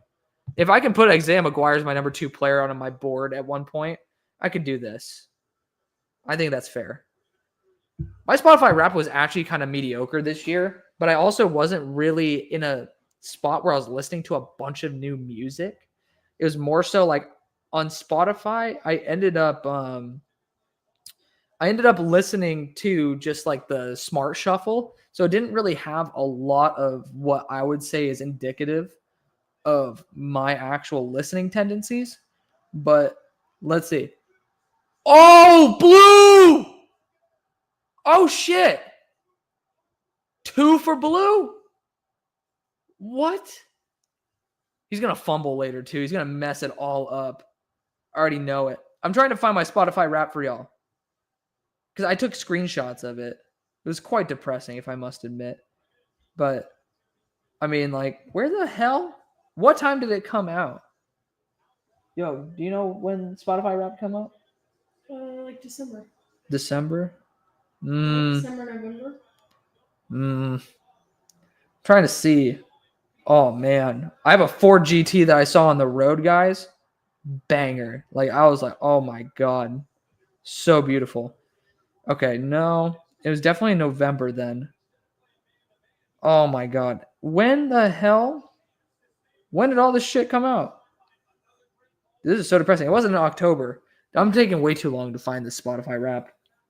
Because I took a screenshot of it because I was actually like, okay, this is kind of okay, representative. But I don't think we're going to find it, guys. Sorry about that. Bottom line. Damn. That is so annoying. I really wanted to find it for you guys. Oh, here we go. I ended up doing like the Spotify Pi instead for you guys. And I think this is over the past like year or 6 months. Y'all gonna go crazy about this shit. So my number 1 is Gunna. I love Gunna. Next is Post Malone. I fuck with Post. Third is Drake because he does a lot of stuff with 21. Fourth is Taylor Swift. I have a girlfriend. Fifth is 21 Savage. I love 21. I think he also has some garbage ass music. Sixth is The Weeknd. Seventh is NLE Choppa. Eighth is Sabrina Carpenter. Ninth is Billie Eilish. 10th is Future. 11 Teddy Swims. 12 Travis Scott. 13 Shoreline Mafia. 14 Metro Boomin. 15 Pop Smoke. 16 Kendrick. 17 Tiesto. 18 Jack Harlow. 19 Kanye, and then 20 Morgan Wallen in those orders. There you go. You got a full list of exactly what I listen to. Enjoy. Honestly, more excited for the draft than the Super Bowl. Dude, you're telling me, brother. I know. I've become a draft fanatic. Banks reminds me of Darnell Wright. No tape went into this, just vibes. I fuck with that. I don't know if I'm going to be there with you, but, you know, I respect the honesty. I love it. My roommate's name is Gus? No way. Your name's Johnny.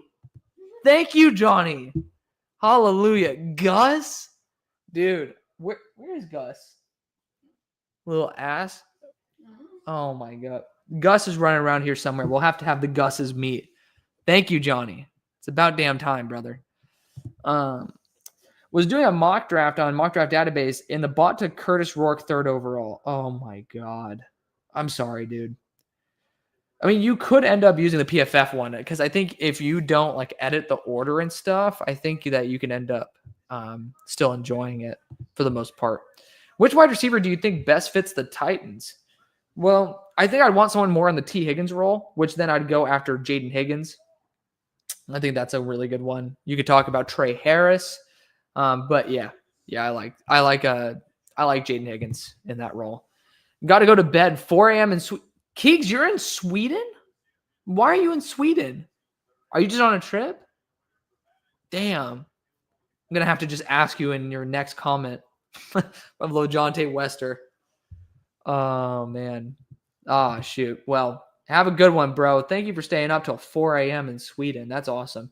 Born Stellar. I've seen Dallas fans talk Genty and RBs in general with short lifespan and just running them into the ground, rookie contract, dump him. I want that man to be the next Emmett, not Zeke.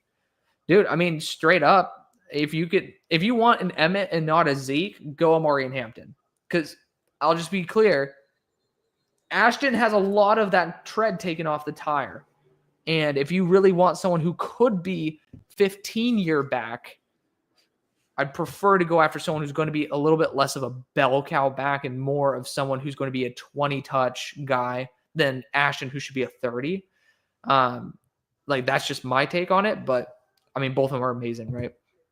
Who's the most overrated player coming into this draft? Oh, man. Part of me wants to say Jackson Dart just to piss y'all off. I mean, based on my grades, that's kind of the case. But I'm just going to be real right now. I watched him, and I'm going to have to rewatch him because I just don't know what others are seeing. It's Savion Williams, and I know that's going to irritate a lot of people. Like, I did not think Savion Williams is that good. I mean, he's a 6'5" dude who can make some run after the catch ability. That's awesome. And he has a good contested catch rate, but he also has bad drops. So it's like, I just don't get it. Like, personally, I know that it's awesome and it's exciting to see, but I think there also needs to be this level of, like, are you going to be a consistent down-by-down threat? And I just don't see that. And I hope I'm wrong. Walmart clearance is crazy. As a Giants fan, I'm nervous Shedeur gets taken at 1 and 2. Both the Browns and Titans will ruin him. Would you prefer Shedeur or Travis Hunter and Dart? I'd go Shedeur, but that's because of my opinion on Dart. If I had the consensus opinion on Dart, I'd go Travis Hunter and Dart. So I'm going to play both sides. Yours is 12 of 26. Yeah, the dude's ass. Absolutely. I've had good luck getting jerseys from this knockoff place. Which one? Which one? Help a brother out. Get a Bryce Young jersey. Hey, when NFL Shop drops it to $40, you bet your ass I'm buying that shit. ASAP. ASAP, brother. You bet your ass I will. Did this account freaking pop up again? Ban it. Get that shit out of here. Unbelievable. Sorry, guys, about the freaking dudes who keep popping up with the spam. Like it is getting a little bit ridiculous. Panthers jerseys are so clean. Dude, that's why I wanted to get one. I saw Jeremy Chin for 40. I'm like, I think it's like 36 now, by the way. And I'm like, it had my size. I'm like, all right, bet. Rank the depth / talent of each position group in the class. Okay, so quarterback, I'm just going to give it a bullshit. I'm not going to like rank it with each other because I'm just going to do this on the fly. Like, so depth at quarterback, bad. Talent, bad. Like, it's just a bad, like overall bad class. Running back, depth, great. Talent, great. Overall, great, right? Tight end, depth, TBD, but so far, solid. Talent, good. I think that there's obviously the top two, but after that, you start getting in that mix of the guys that you don't know. And I guess I'm a little bit spoiled with the Brock Bowers of the equation. You could say it's like a great class, and then like Brock Bowers like would make like a class legendary for talent. So maybe I'm just a little bit off my rocker there, but still overall a solid to good class, like a good upwards of like really good class for tight end. Wide receiver, talent, bad at the top. Like when I say talent, I'm talking about like, hey, when you're looking at the top talent, not the depth, because I think depth answers group of like the depth of talent, right? So talent, bad, like really bad, especially compared to recently. And oh man, you cannot take personal foul penalties, bud. Cannot do that, especially when you're tied in a game. Oh, come on. That's a dirty ass hit. Is Makuba okay? Damn, that is a shoulder from a freaking lineman full speed into your head. Is he good? He's still out there? Oh my God. Wow. Respect to Makuba for being alive. But depth, solid. I mean, it just depends though. A lot of guys are dropping out. So I would say solid is like okay. Oh man, Howard just got sacked. Dude, these guys are not even the starting edge rush. Like, that's not a starting edge rusher right there. Just got him. Jesus, dude. Actually, I lied. I thought that was an edge. Vernon Broughton just got him. Vernon's had a really good end of the year. Oh, man. Good rush against the guard, but that's just a bad guard play. That guy will never play a snap in the NFL. That guy sucks. So, a good play by Broughton, but I wouldn't say it's a translatable play. But yeah, wide receiver, I would say okay, depth, poor in terms of talent at the top. Then let's see, tackle, I would say good at the top. Because I think Banks is really solid. I think Simmons is really solid. I think Connerly is really solid. So I think that they're like, you might say like okay to good at the top. And then depth wise, okay. Like you have some guys, but I mean, with Blake Miller and Tristan Lee returning as well, I might even be on the side of bad for depth. For guard, top end, if you count the tackles as some guard prospects, elite. And depth, really solid. Again, if you think of the tackles as potential guards, you might do that. Center, ass in both aspects. I mean, there's no top centers. All of them returned. And then for depth, pretty much all of them returned. You're having to have tackles be your centers in this class. So, oh man, tip pass, dude. That is, whew. I mean, they ended up bringing the heat, didn't they? Oh man, no, they dropped it. They dropped the heat, and then Will Howard had too long of a throw motion. Dude, you can't do that. That's what Colin Sims is going to be taking advantage of that every time, brother. Colin Simmons might be up there with Jeremiah Smith, though, for like when it comes down to it, value-wise. I guess. Suggs ended up saying, which NFL wildcard team has the best chance of making the Super Bowl? I would say it would be the Packers. If the Packers get red hot, not many teams can stop them. Like, really good team. If they can healthy, too.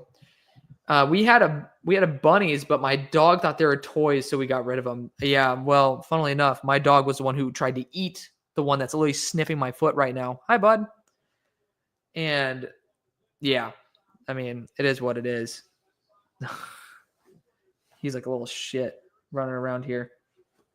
But yeah, I mean, it's a big issue. My dog lives with my parents right now, though. Who's caught your eye for the draft tonight or underclassmen for future classes? So, good tackle by Hancock. So I would say Colin Simmons. I mean, he does it every time, though. Dude, Gunnar Helm is a really solid blocker. Like, he is a really solid blocker compared to what the stats say. I mean, I haven't watched him in depth as a blocker, but still, I mean, he's just crazy. Like, he's very underrated as a blocker. But who else has caught my eye? Makuba got toasted by Jeremiah Smith on a post, but then the under behind throw wasn't good, so it ended up being a good contested catch play for him. But yeah, I mean, I would say Vernon Broughton had a good play there, but the offensive line did horribly.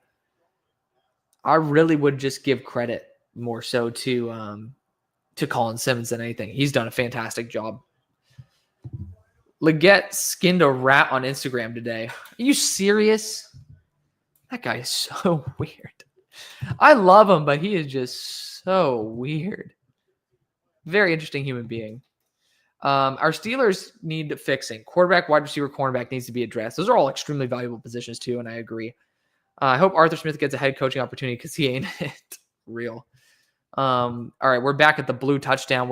We're now 11 minutes behind. I respond to all these comments. That's why I'm behind. Running backs are that drive. Those all runs in Don Boston. Yeah. Oh, they ate that drive. Yep. Do you have any thoughts on Gabe Jacos and why did he return back to Illinois? Gabe is someone who could be a first-round player.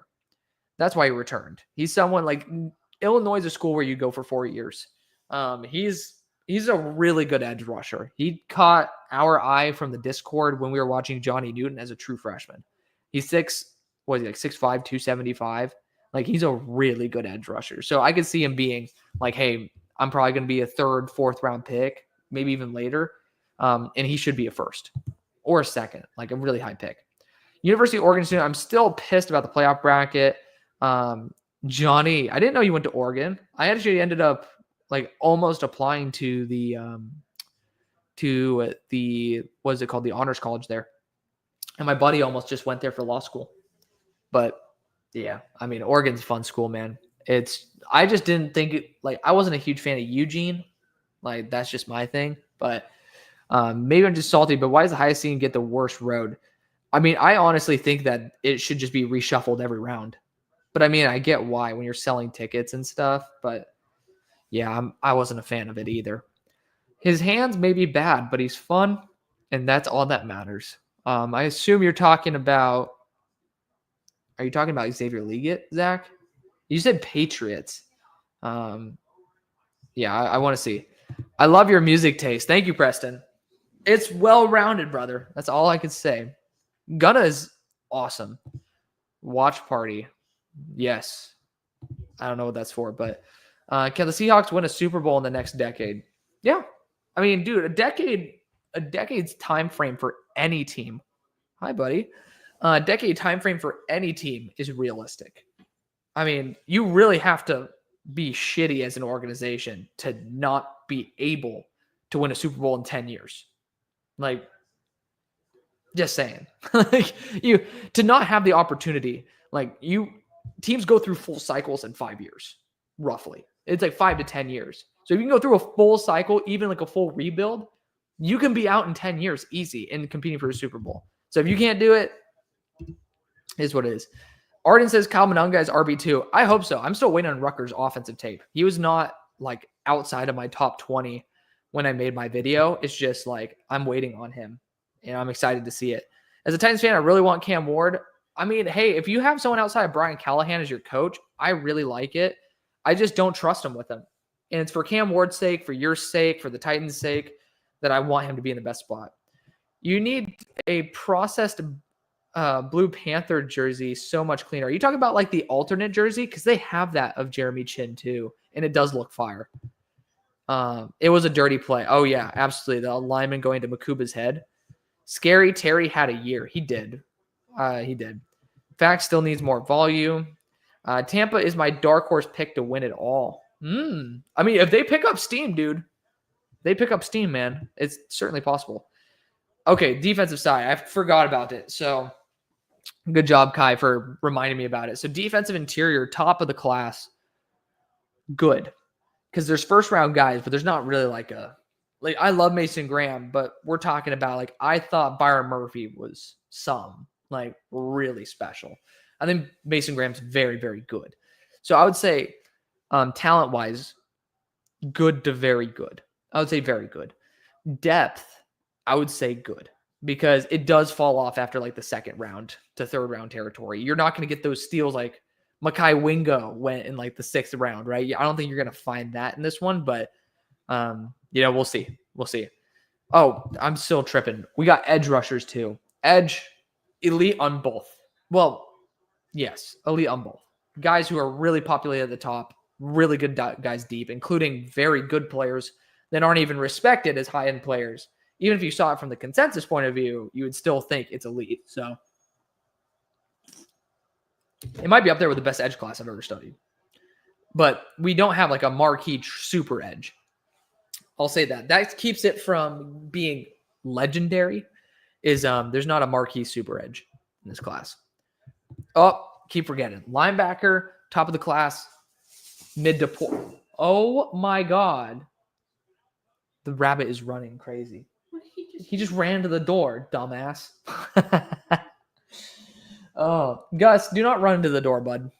That's not smart. You don't have very many brain cells in there as it is. But I would say depth, bad. Like it's not a good linebacker class. And I also think the top linebacker, arguably, I mean, there technically people are saying Carson Schweizinger, who was at my high school. I never even knew the guy, but he's apparently like linebacker 1. Outside, oh my God. Was that a pass breakup? Hold on. This Gilbro guy. Dude, they're really pressuring Ohio State right now. Oh, it's a key tackle on a flat route. Dude, Ross needs to make that block. What? Matt outmatched that guy in size. Unbelievable. But yeah, linebacker's just not a good class. But Carson Schweizinger went to my high school. Still excited to grade him. But yeah, I mean, I think that Jalen Walker's a great linebacker. People view him as an edge. And then for Geod Campbell, he's a solid linebacker. I view him as an edge. So yeah, not good there. Corner, talent. Oh, sorry. Oh, just kidding. I thought I kicked Gus. It was my shoe. Oh my God. See, I do care, as you can see. I'll torture the poor thing with words, but I give it love regardless. But I would say for corner, top of the class, very good, almost elite. Depth-wise, there's a lot of guys returning, so I would just put it as very good. Like, there's going to be guys, I would say actually good. I would say last year's class was ridiculous. So maybe I would stick very good. Safety-wise, top of the class. Oh, great throw to Carnell Tate right there, by the way. Great throw. That was huge. 3rd down, 8. Drifting away. Great placement. Yeah, good job. Emeka Ibuka is doing a good job too. But Carnell got a little roasty and toasty there. But yeah, safety, top-end talent, good. I mean, I think even Wari is very underrated. I think that depth-wise, it's great. Like, you got Ransom, Winston. I mean, you even have Castro. Like, really good players in that group. So, there you go. There you go. Let me know if I missed anything. I don't think I did. How's Quinn and Will playing? Had to take my nephew to dinner. So, first off, respect for being an uncle. As a fellow uncle, it's not always easy. But Quinn's been hot and cold, primarily cold. Will has been hot and cold, primarily hot. Oh, man. Jade Barron almost lurked a pick. Man, I wish that Mecca came down with that because it was not interfered with. It was just over his head, but it is what it is. Yeah, I mean, quarterback play has been much more in favor of Will Howard, in my opinion. Where do I have Cam Scatabo ranked? Where is he at on my board? Currently, and I have guys still above that I want to drop, he is 54. Really good player. No, I was talking about Sabian. Bad hands, but he's fun. Yes, Zach. Yes, I totally agree. Yeah, dude, Eugene is kind of boring, but the parties are fun and the sports bring the community together. Dude, I respect that. I respect that. That's valid. Evan Stewart was in one of my classes. Oh yeah, he's gonna be a first round pick next year. All right. Hey, so the guy who I got to meet, who's his like wide receiver coach, who's also a quarterback coach. I don't know what's up with that, but he ended up saying that he's going to run potentially even in the 4.1s. He said he's faster than Xavier Worthy. I don't know how much I'm reading into that, but that'd be pretty fun. So after today, I'm pretty sure Kyron Lacey's draft stock drastically increased for the Steelers. They do love good players. Yeah, they do love them a good crash out, but honestly, what he did is horrible. I agree. Yeah, Steelers, Raiders, Seahawks. We all kind of like players who are a little bit out there, to say the least. What's your answer to the quarterback situation in Pittsburgh? That's a good question. If the quarterbacks fall the way that I forced myself to have them fall in this most recent mock draft, I'd be happy with one of them in the first. But realistically, I would say bring Justin back for like a 2-year. If you can do it like 2-year, $10 million, I'd do that in a heartbeat. Just because I don't think he's proven that he's a true starter yet, but like do that. And then if you can get, like a Will Howard in the 3rd round or even in the 4th, you want to go Dylan Gabriel, like test it out, send something at the QB position, but really focus on it in 2026. Like there's just not an option I think is going to be great. Kova's a huge fan of Kyron Lacey. Willie ended up saying, if Russell Wilson or Justin Fields doesn't return, do they draft Milroe or sign Sam Darnold or trade for Joe Milton? I'd trade for Joe Milton in a heartbeat over all of those guys. Not because I'm like a big Joe Milton guy, which I mean, it does factor into my decision, but I mean, the pay for that, significantly less. Like you don't have to pay $55 a year. You don't have to spend a top pick. If you get Jalen Milroe in the 3rd round, by all means. But if you can set a 4th round pick for Joe Milton, I'd do that. Is Garrett Nussmeier a 1st rounder next year? I think he progresses into one, yes. Monty ended up asking, I'm with the other guy. I think the Bucks beat the Commanders and they also own the Eagles. It's very possible they can make that run. Julian said, yeah, I don't want to ruin Cam Ward's career. That's just the tough thing is like, you look at a tackle getting taken to the Chiefs. You look at, right now, 1st round offensive linemen aren't doing too well for the Steelers, but like, I'm trying to think of other fits, like for like teams where I'm like, just don't do it. Edge rushers to the Saints. And you're just like, man, like quarterback to the Jets at this point, right? It's just like, oh, brother.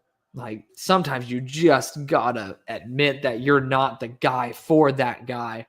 And it ruins their career. It ruins you guys. And so, yeah, it is what it is. Thank you guys for all 589 of you guys who are watching. You psychopaths. I love you guys 100%. Cam Williams has been bad tonight, says Zilbert Greenhouse. I agree. He's not looked good at all. Texas got to put Arch in the game. Quinn's been missing too many throws he's got to make. I would have started him from the get-go. But, yeah, I agree. Thoughts on Nick Jackson, Iowa linebacker, and Ollie Jennings for the draft. Both seem to be late-round UDFA, and the Panthers met with both at the Hula Bowl. Good note. I haven't seen – which one's Nick Jackson? Because I do like I don't know why I'm forgetting on names right now. Maybe it's because I'm in hour 3.5 of this, but with Higgins. What's his first name? I'm forgetting Higgins' first name. Hold on. I gotta figure that one out first. Not Hoggins. The hell? Damn. PFF's really screwing me over right now. All right, Higgins. Let's see. What's his name? I gotta find it myself. Jay Higgins. I know about Jay, but let's see. Nick Jackson. Let's look. I haven't done the linebacker class yet, and I haven't finished the receiver class. But I mean, Nick Jackson, 6 foot, 235. Oh my God. I'm not going to spend the time to sign in right now, but I'm going to be honest. Come back another stream and then ask me that question because I should have them done. Have I done a wide receiver ranking video? Preseason, yes. Postseason, I'm trying to get it out in the next 2 weeks. Thoughts on Tony Rojas from Penn State? Dude, Tony's popped off on sometime. I think he was on one of my stock reports. So I really like that. He's had some really solid moments, but we'll see. Thoughts on Pat Bryant? Really solid, like backup X. Like if you need a wide receiver 4 who can step in big moments, dude, this 88 guy. I mean, good job for making some guys miss, but it's like he's not really good after the catch in terms of changing directions. I would say that. But yeah, I think Pat Bryant's a good wide receiver 3/4. Really good catching stats. Is Callahan for sure ass? No, but I would say it's a higher risk than most most coaches, in my opinion. Ohio State just forgot how to run the ball. Literally, dude. Like, what is this shit? Willie Davis ended up saying the Raiders will miss out on quarterback in the first. Jalen Milroe in the second, third round, or sign Sam Darnold, trade for Joe Milton. I would just do what Tom says, which I think would be sign Sam or trade for Joe. I don't think he would be a big fan of Jalen Milroe. Where do I think Siobhan Rebel will go? Deep down, I think it's going to be Pittsburgh, but I mean, because what is Eastern Carolina? I think they're the Pirates too. So, I mean, Pittsburgh Pirates, Pittsburgh Steelers. There you go. But in all actuality, I would say I think it would be like late first, early second. And so it would be like Steelers, Chiefs, Giants territory. Will you check out my mock if I upload it tonight? Love watching your videos. Dude, if you tag me on it on Twitter, feel free to. I mean, yeah, by all means. Just at Hail Mary Sports, 2 S's. Like, I always look at them. I'll hit a like on it. Like, sometimes I'm doing a lot of shit, so I won't exactly give a full eval on it, but you bet your ass. You hit me up on Instagram, you hit me up on X, I'll be looking at it for sure. If you're a Browns fan, would you rather pick a quarterback or sign someone like Daniel Jones and wait for a better class? I'd wait, but it just depends on where Milroe's at. If you can get him in the 3rd round, I'd just do that, at the beginning of the 3rd. Wide receivers taken by the Pats never develop. This is true, Zach. This is very true. Ruins their career every time, I know. So Quentin Skinner is the biggest letdown. I honestly don't remember who Quentin Skinner is. He had so much potential. I assume he's a Patriots wide receiver. Thoughts on Ibuka? Do you think he'd go to Pittsburgh? I don't think the Steelers should pick a wide receiver 1st round. Similar to who I was talking about, people understanding where they're weak. Understand where you're strong too. The Steelers have had all their legendary receivers in recent memory outside of round 1. Stick to your strengths. We know how to snipe receivers, but really good all-around weapon. He's a top 40 guy for me, very just polished all around, really good player. Then we have the Raiders. Willie's talking about the Raiders will miss out on QB the first round. Oh, he ended up recommenting that. I would just say stick with what Brady says. I'd go with Sam or Joe. Kansas wide as a receiver. Quentin Skinner. Kalen King probably had the biggest fall off last year. He did. I mean, it's just crazy. I mean, he was a 1st-round player into the 1st quarter of the year. And he still was having good games, and then he just fell off. And he's still on the 53 for Green Bay. I mean, he's still doing it. Still at work. Thanks for keeping me entertained. I got you, Johnny. I got you, brother. Where do you work? I mean, it's 7:40 where you're at. You're working night shift, brother. Julian says, love watching your mock drafts. Keep up the good work. Thank you, bud. Appreciate it. Tyler ended up asking, how do I feel about Brandon Coleman, Commanders left tackle? I mean, I thought the dude always belonged as a left tackle. I think he always deserved a shot, and he has really flashed. I think he's going to be someone who over the next 2 or 3 years will get more and more consistent. And Like, you have a quarterback that has the agility to be able to bail him out when he has his struggles. So I think he's in a good spot. Steelers need a true wide receiver. Pickens a wide receiver too. I will say this is my first comment that I'll disagree with you, Born Seller. I think that Pickens needs to be over targeted. And I think he will show that he's a wide receiver one. I don't know what the hell happened. Chipotle. Okay. That was my fun fact. I worked for 1 hour at Chipotle. Oh my God. Will Howard just ended up having a big run. And he ended up doing a Daniel Jones trip too. That was funny. No, Chipotle was actually one of the first jobs I ever had. I started going through training, and then my manager put me in a group chat that he didn't put me in, and then ended up sending my schedule there, and I wasn't part of the group chat. And yeah, that was the end of my tenure. I did 1 hour of training. I still remember that. I took advantage of the food opportunities though. So there you go. I got my free food. So we got, oh my God, another fucking scammer in here. Another bot. Who's my favorite Steelers player of all time? Ooh, that's a good one. It might be Ben. I mean, I love Ben to death. Jack Lambert, got to be in there. Can't go without Mean Joe Green, right? Like, shit. That's a good question. Like, Big Ben is like, he was the second jersey I owned outside of Mike Vick. Yeah, I had a Mike Vick Falcons jersey. That was pretty baller. But my favorite, not saying the best, my favorite, you got Jerome Bettis in there as well. But, dude, I mean, Jack Lambert with those missing teeth, that might have to be my favorite. Yeah, I'd go Jack. Jack Lambert's baller. Julian said it's crazy Kyron Lacy just threw away his whole career. Dude, I had a whole rant on it earlier, Julian. It breaks my heart, bro. It breaks my heart, all these players who do it. What's a good early mid-round quarterback that the Steelers could get? I could see Fields coming back plus a mid-round QB. So I was saying Howard and Gabriel. Like, those are the two guys who I'd like. Yeah, I honestly think those are the guys like round 3 and beyond that we can take a swing on and at least have on the roster. He almost got a touchdown there. Will Howard with a quarterback keeper. But yeah, that's where I'd keep my head at. Arthur Smith's the death of Pickens. Dude, when I saw that, I did kind of break it. My heart broke a little bit. Thoughts on Jalen Noel? Haven't watched him yet, but I know Scouted NFL is very high on him. Yeah, he is my number 100 player, I think. I mean, he's like right there. He's a grade 70 for me. Where's he at right now? He's at 101. And there are some dudes above him who will be reevaluated and dropping. The Turf Monster, yes. Turf Monster got to him. All right, we got a run here. Surprise, surprise. When you give Quinson Judkins the rock, he ends up scoring the touchdown.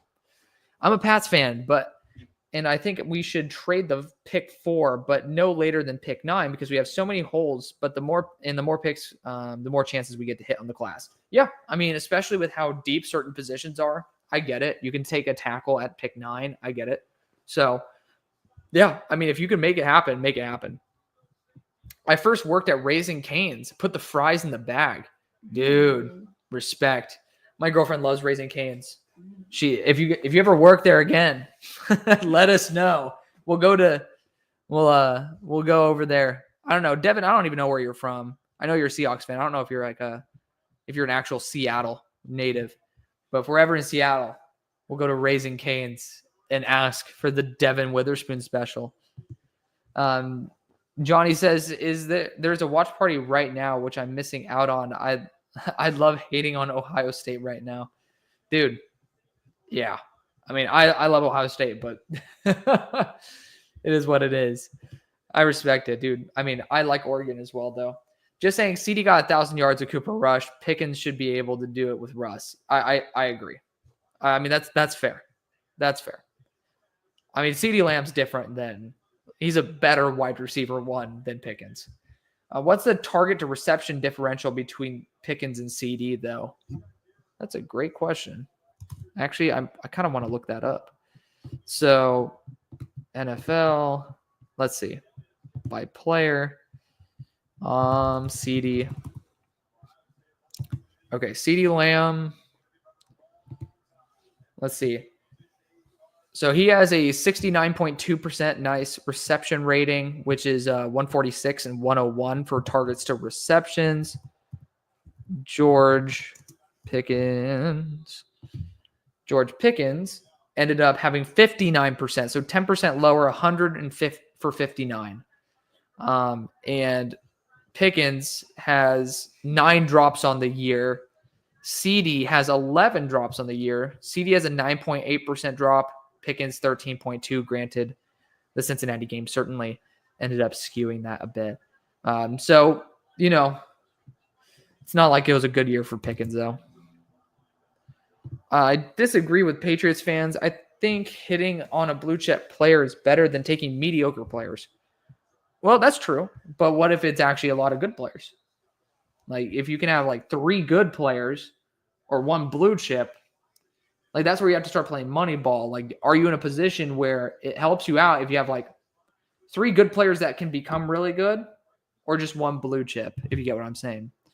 Holding on 3rd and long, but whatever, I guess. Call phantom defensive penalties. Real. Jaden Blues had such a good game. Man, if this dude didn't fumble enough as much, I'd be so happy. I got in trouble working at Krispy Kreme in high school for giving out too many donuts. Dude, Johnny, I ended up trying to like be cutesy with this, and I ended up going and saying, "Oh, do you guys have any donuts that you're gonna throw away?" Being like, "Oh, maybe I could snag some free donuts, right?" Like my fat ass. And oh man, good pass to Gunnar Helm. Oh no, he just threw Caleb Downs. Oh my god. Oh my, he got flagged because he pointed at him. Oh, fuck off. That's annoying. Boo. Let him have a little bit of fun. He just ragdolled that fucker. Ah. And I'm rooting for Ohio State. I think that's bullshit. That's bullshit. Oh, that's ridiculous.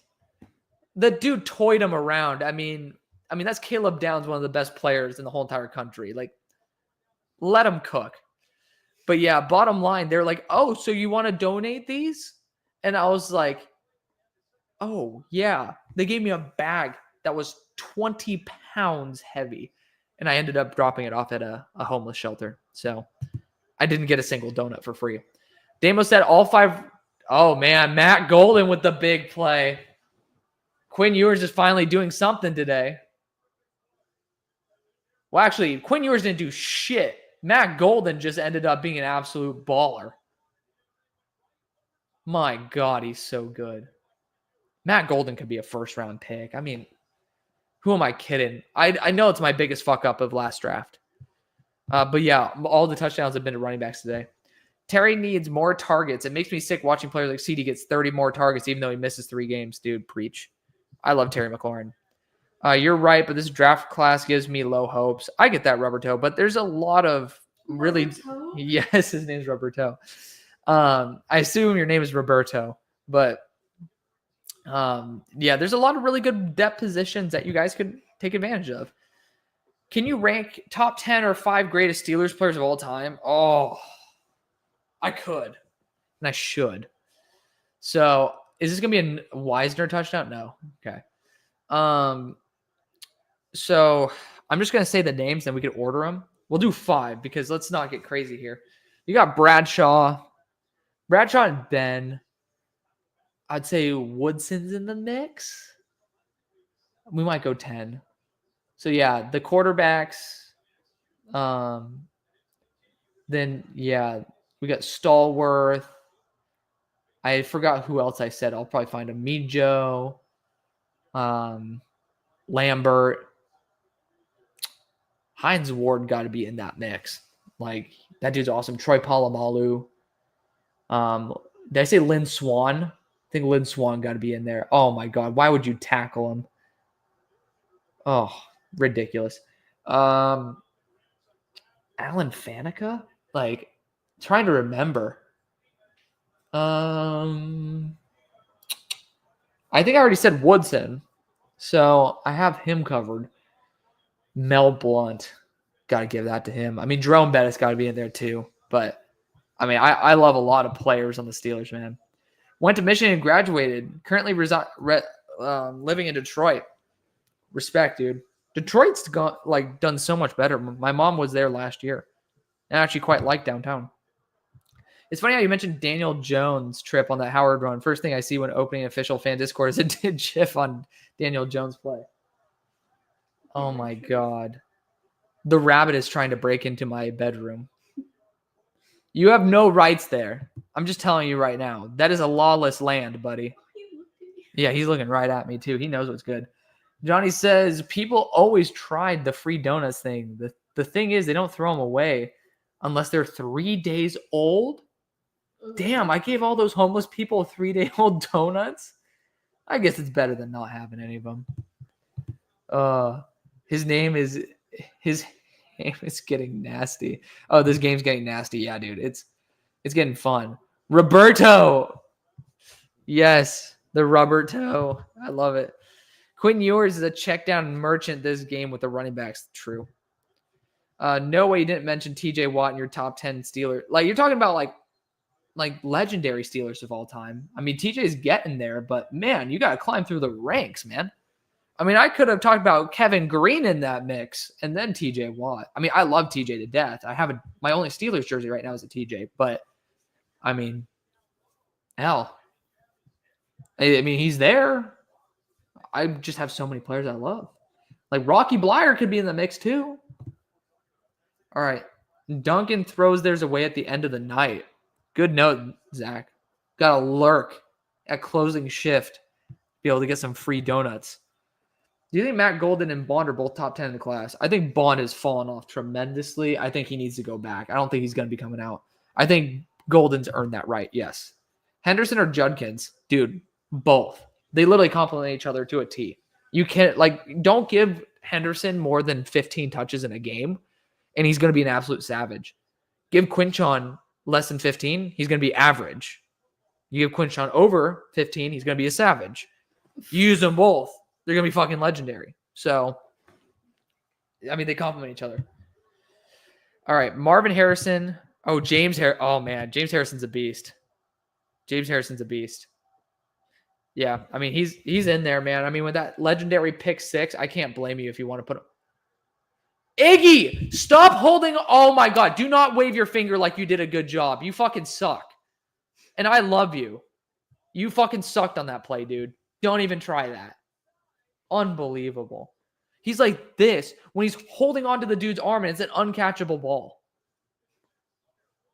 Man, that is such a cowardly thing to do. When DBs do that, you look like an absolute idiot. Absolute idiot. And y'all know how much I love Iggy. Okay. Oh, Jack Sawyer with the... Oh! He picked it up! Thick 6. Oh, shit! Let's go! Jack Sawyer with the scoop and score. Oh, shit. Dude, Cam Williams is cooked. Oh, my God. Let's go. Sorry, I need... What in the hell, bro? That's crazy. A customer asked me why I'm typing on my phone while making chicken. I said I have priorities and it's to watch Hail Mary Sports. That's a legendary comment, Johnny. Especially in that moment where I'm celebrating Sawyer. Legendary. Legendary, dude. I think Nick and Katron complement each other well. Yeah, I mean, they do. It's a really good duo. There's too many legendary Steelers players to name. True. Very true. Jack Sawyer ball game, baby. Oh, yeah. Legendary, guys. Legendary. Legendary. Oh, man. Jack Sawyer just screams Lions. He does. Like, he belongs with Dan Campbell. Dan Campbell type of player, literally. Absolute disaster by Texas. I mean, it should have been a pass interference penalty. If I'm going to be real. Like, it shouldn't. Or it should have been, but still. Basically what Frederick's saying. Yep. Yeah. He is. Just like to a T, built for the Lions. Which NFL player do you hate the most? Vontez Burfict. Scum human being. Besides that, current Aziz Al-Shire. The dude's just like, I don't know what happened to him. Last year, he was awesome. This year, absolute asshole who's a dirty player. I don't believe in any of that. And then for college, Fernando Carmona. I'm tossing that in because fuck that guy for breaking that, stepping on that dude's ankle and then doing the gator roll in some dude's arm. Any white edge that celebrates hard belongs to the Lions. Yes, absolutely. What a play by future Packer Jack Sawyer. He belongs in the North, dude. Both NFC and AFC. Ohio State's going to spank Notre Dame. Yeah.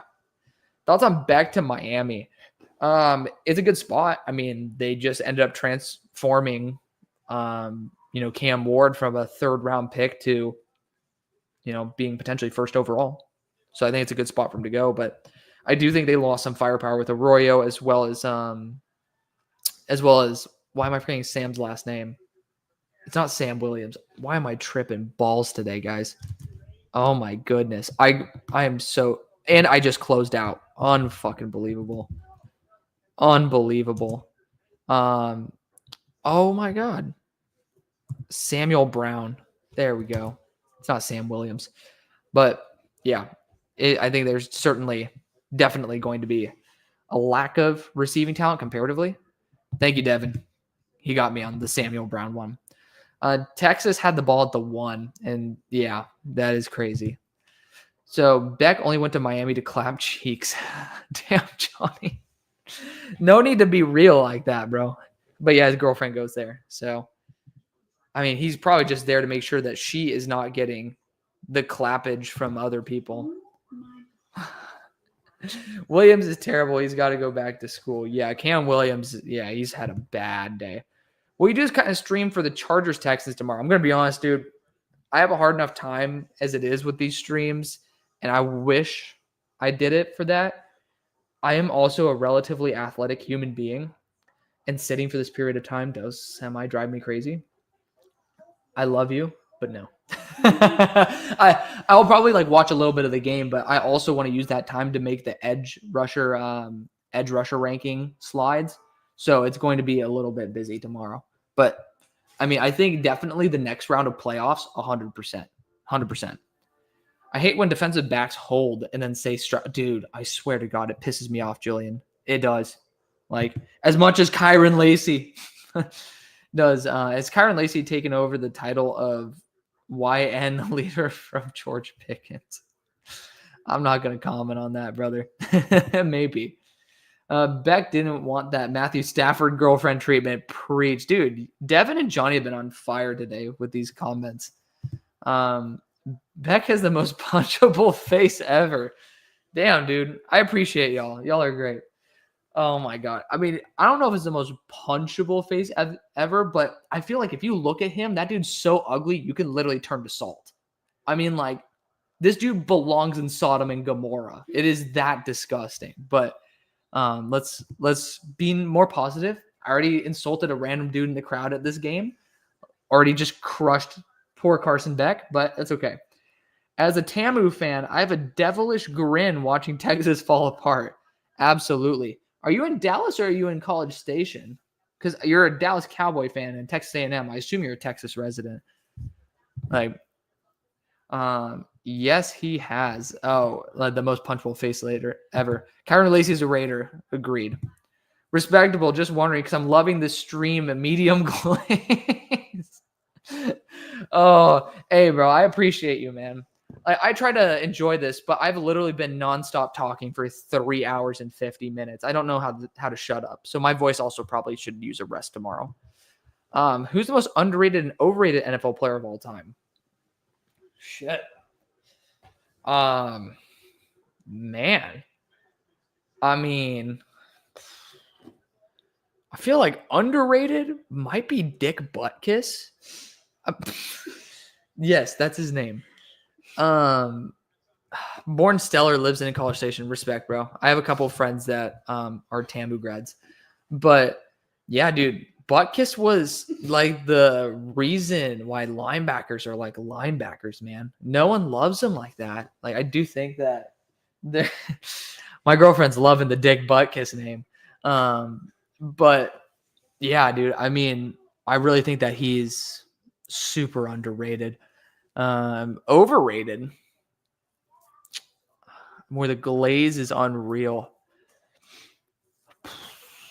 Luke Kuechly. No, I'm just kidding. Luke Kuechly is a fucking baller. I love him.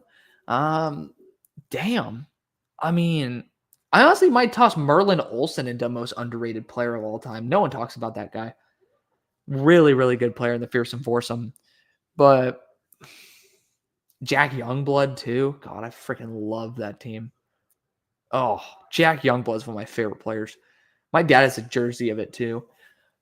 Overrated, though? I mean, shit. Is it Eli Manning? I mean, like, I don't know. I love Eli, too. Like, you got to talk about someone who's in the GOAT conversation, right?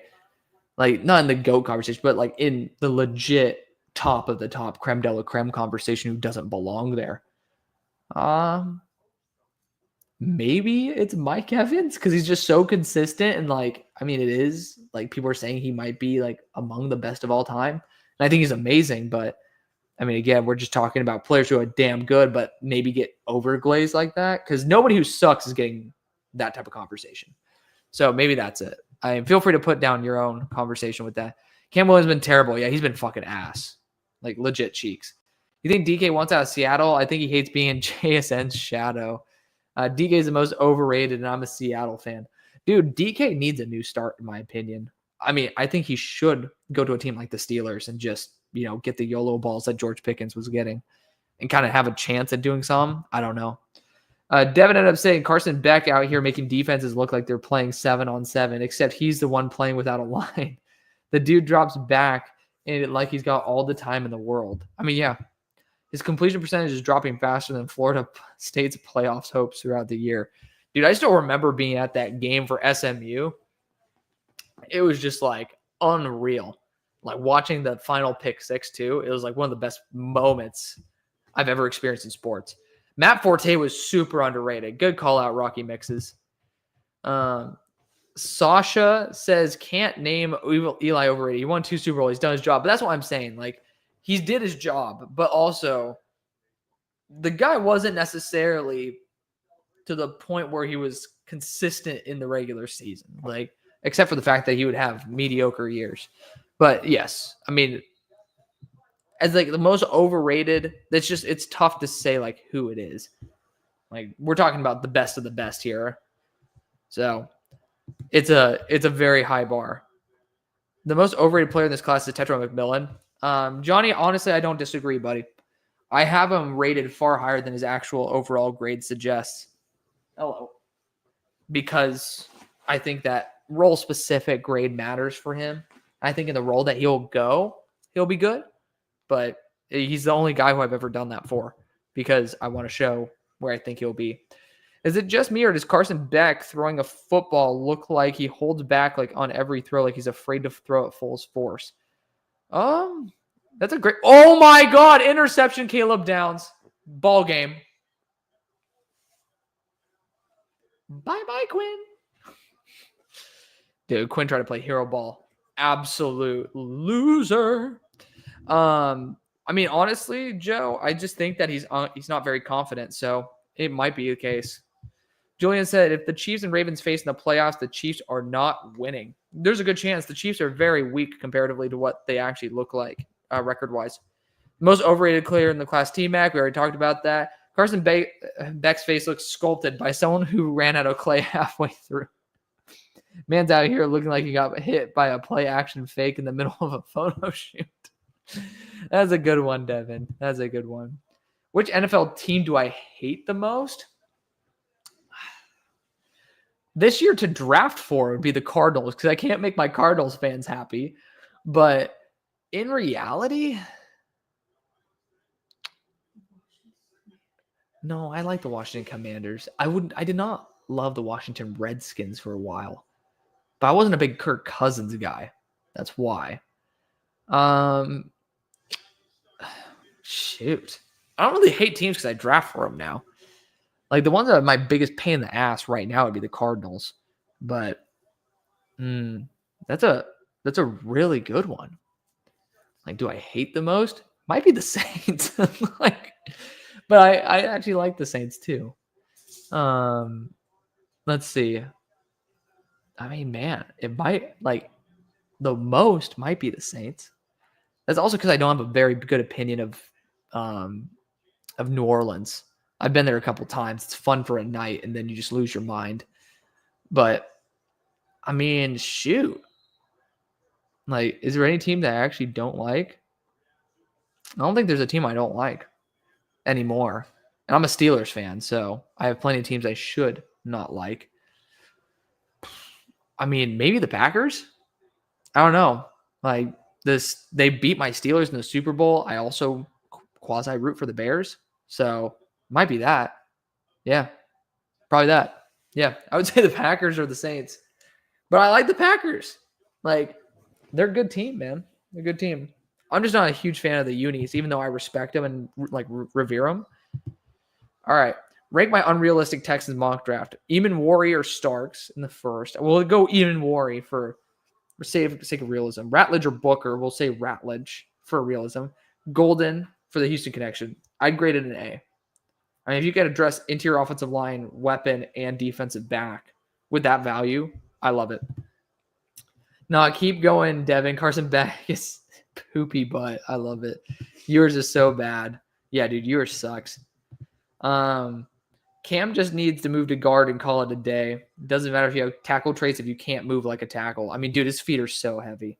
Isaiah Bond and Quinn Ewers are day 3 picks. I tell everybody tonight proves it. Yep. Or I tell everybody tonight proves it. Yep, that's true. Beck is bad, but his receivers didn't help. Yeah, I mean, that's true. But he also didn't help himself. Mock Jack Sawyer to the Panthers in the second next draft. I mean, I might have to mock him at the end of the first to the Lions, my friend. If he makes it there, then absolutely. Got you, Johnny. Carson's back face looks like he permanently is trying to explain why the interception wasn't his fault. Bro's expression of a subtle Bro's got the expression of a subtle teacher who just lost control of the class. That is legendary. That's some legendary shit. I hate the Browns and everything they stand for. Oh my God. Texas should have put Manning in early in the game. I agree, man. That's a mismanagement by Sark. I'll give you your props on Bo Nix. You were amongst the few that was a fan. Thank you, DG. Thank you. Kelvin Banks looked solid. I agree. Hey, thank you, Johnny. I appreciate the super chat, man. Seriously, bro, you're goated. Keep up the great work. Hey, man, I appreciate you for being able to make this stream super fun, as well as all of you, 650 of you in here now. You guys are fantastic. You guys are amazing. Ohio State, kicking some ass. Love it. Thanks for the intel tonight. Look forward to seeing you in Mobile. Absolutely, Zach. And remember, hit me up Instagram, hit me up Twitter. Like, I'm actually not one of those people that'll be like, oh, don't talk to me, because I actually don't mind meeting people. So feel free to swing by and actually say hello. As a Packers fan, I'll forgive you for not liking us if you stop giving us Siobhan Ravelin mocks. Josh, you have yourself a deal. So early, Notre Dame versus Ohio State prediction. I'm going to say Ohio State 28, Notre Dame 14. I think it's going to be the exact same score. I think it's going to be a repeat score. Yeah. It's going to be weird, but it's going to be a repeat score.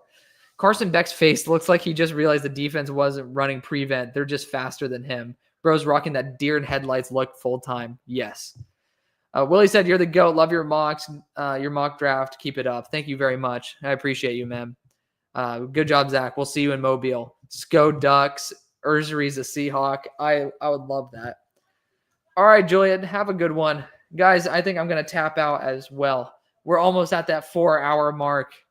You guys have been amazing. I mean, again, the support that you guys have shown, 643 people in here right now. I'll answer one or two more questions in here. DG asked the best underrated receiver in this class. I think it's Matt Golden. Dude doesn't get any love right now from like legitimate mock drafters, and that dude is probably a potential first-round pick. Dude's an absolute stud. Amelia said, what's the difference, or what's the chance Abdul Carter or Mason Graham fall to 8? I would say 15%, maybe 10%. I mean, both of them are fantastic. I mean, I think it's 5% for Abdul Carter, 15% for Mason Graham. So, like, there's a chance that both of them get there. For real, I want Ursery so bad. Yeah, Devin. Heck of a stream. Appreciate it, Damo. Appreciate it. I think Ricky White's the most underrated along with Brooks. Dude, Ricky White would have been easily my second choice there. My uncle would be offended, and he was a substitute teacher and embarrassed me in 8th grade when he got bullied immediately by my math class. I respect that.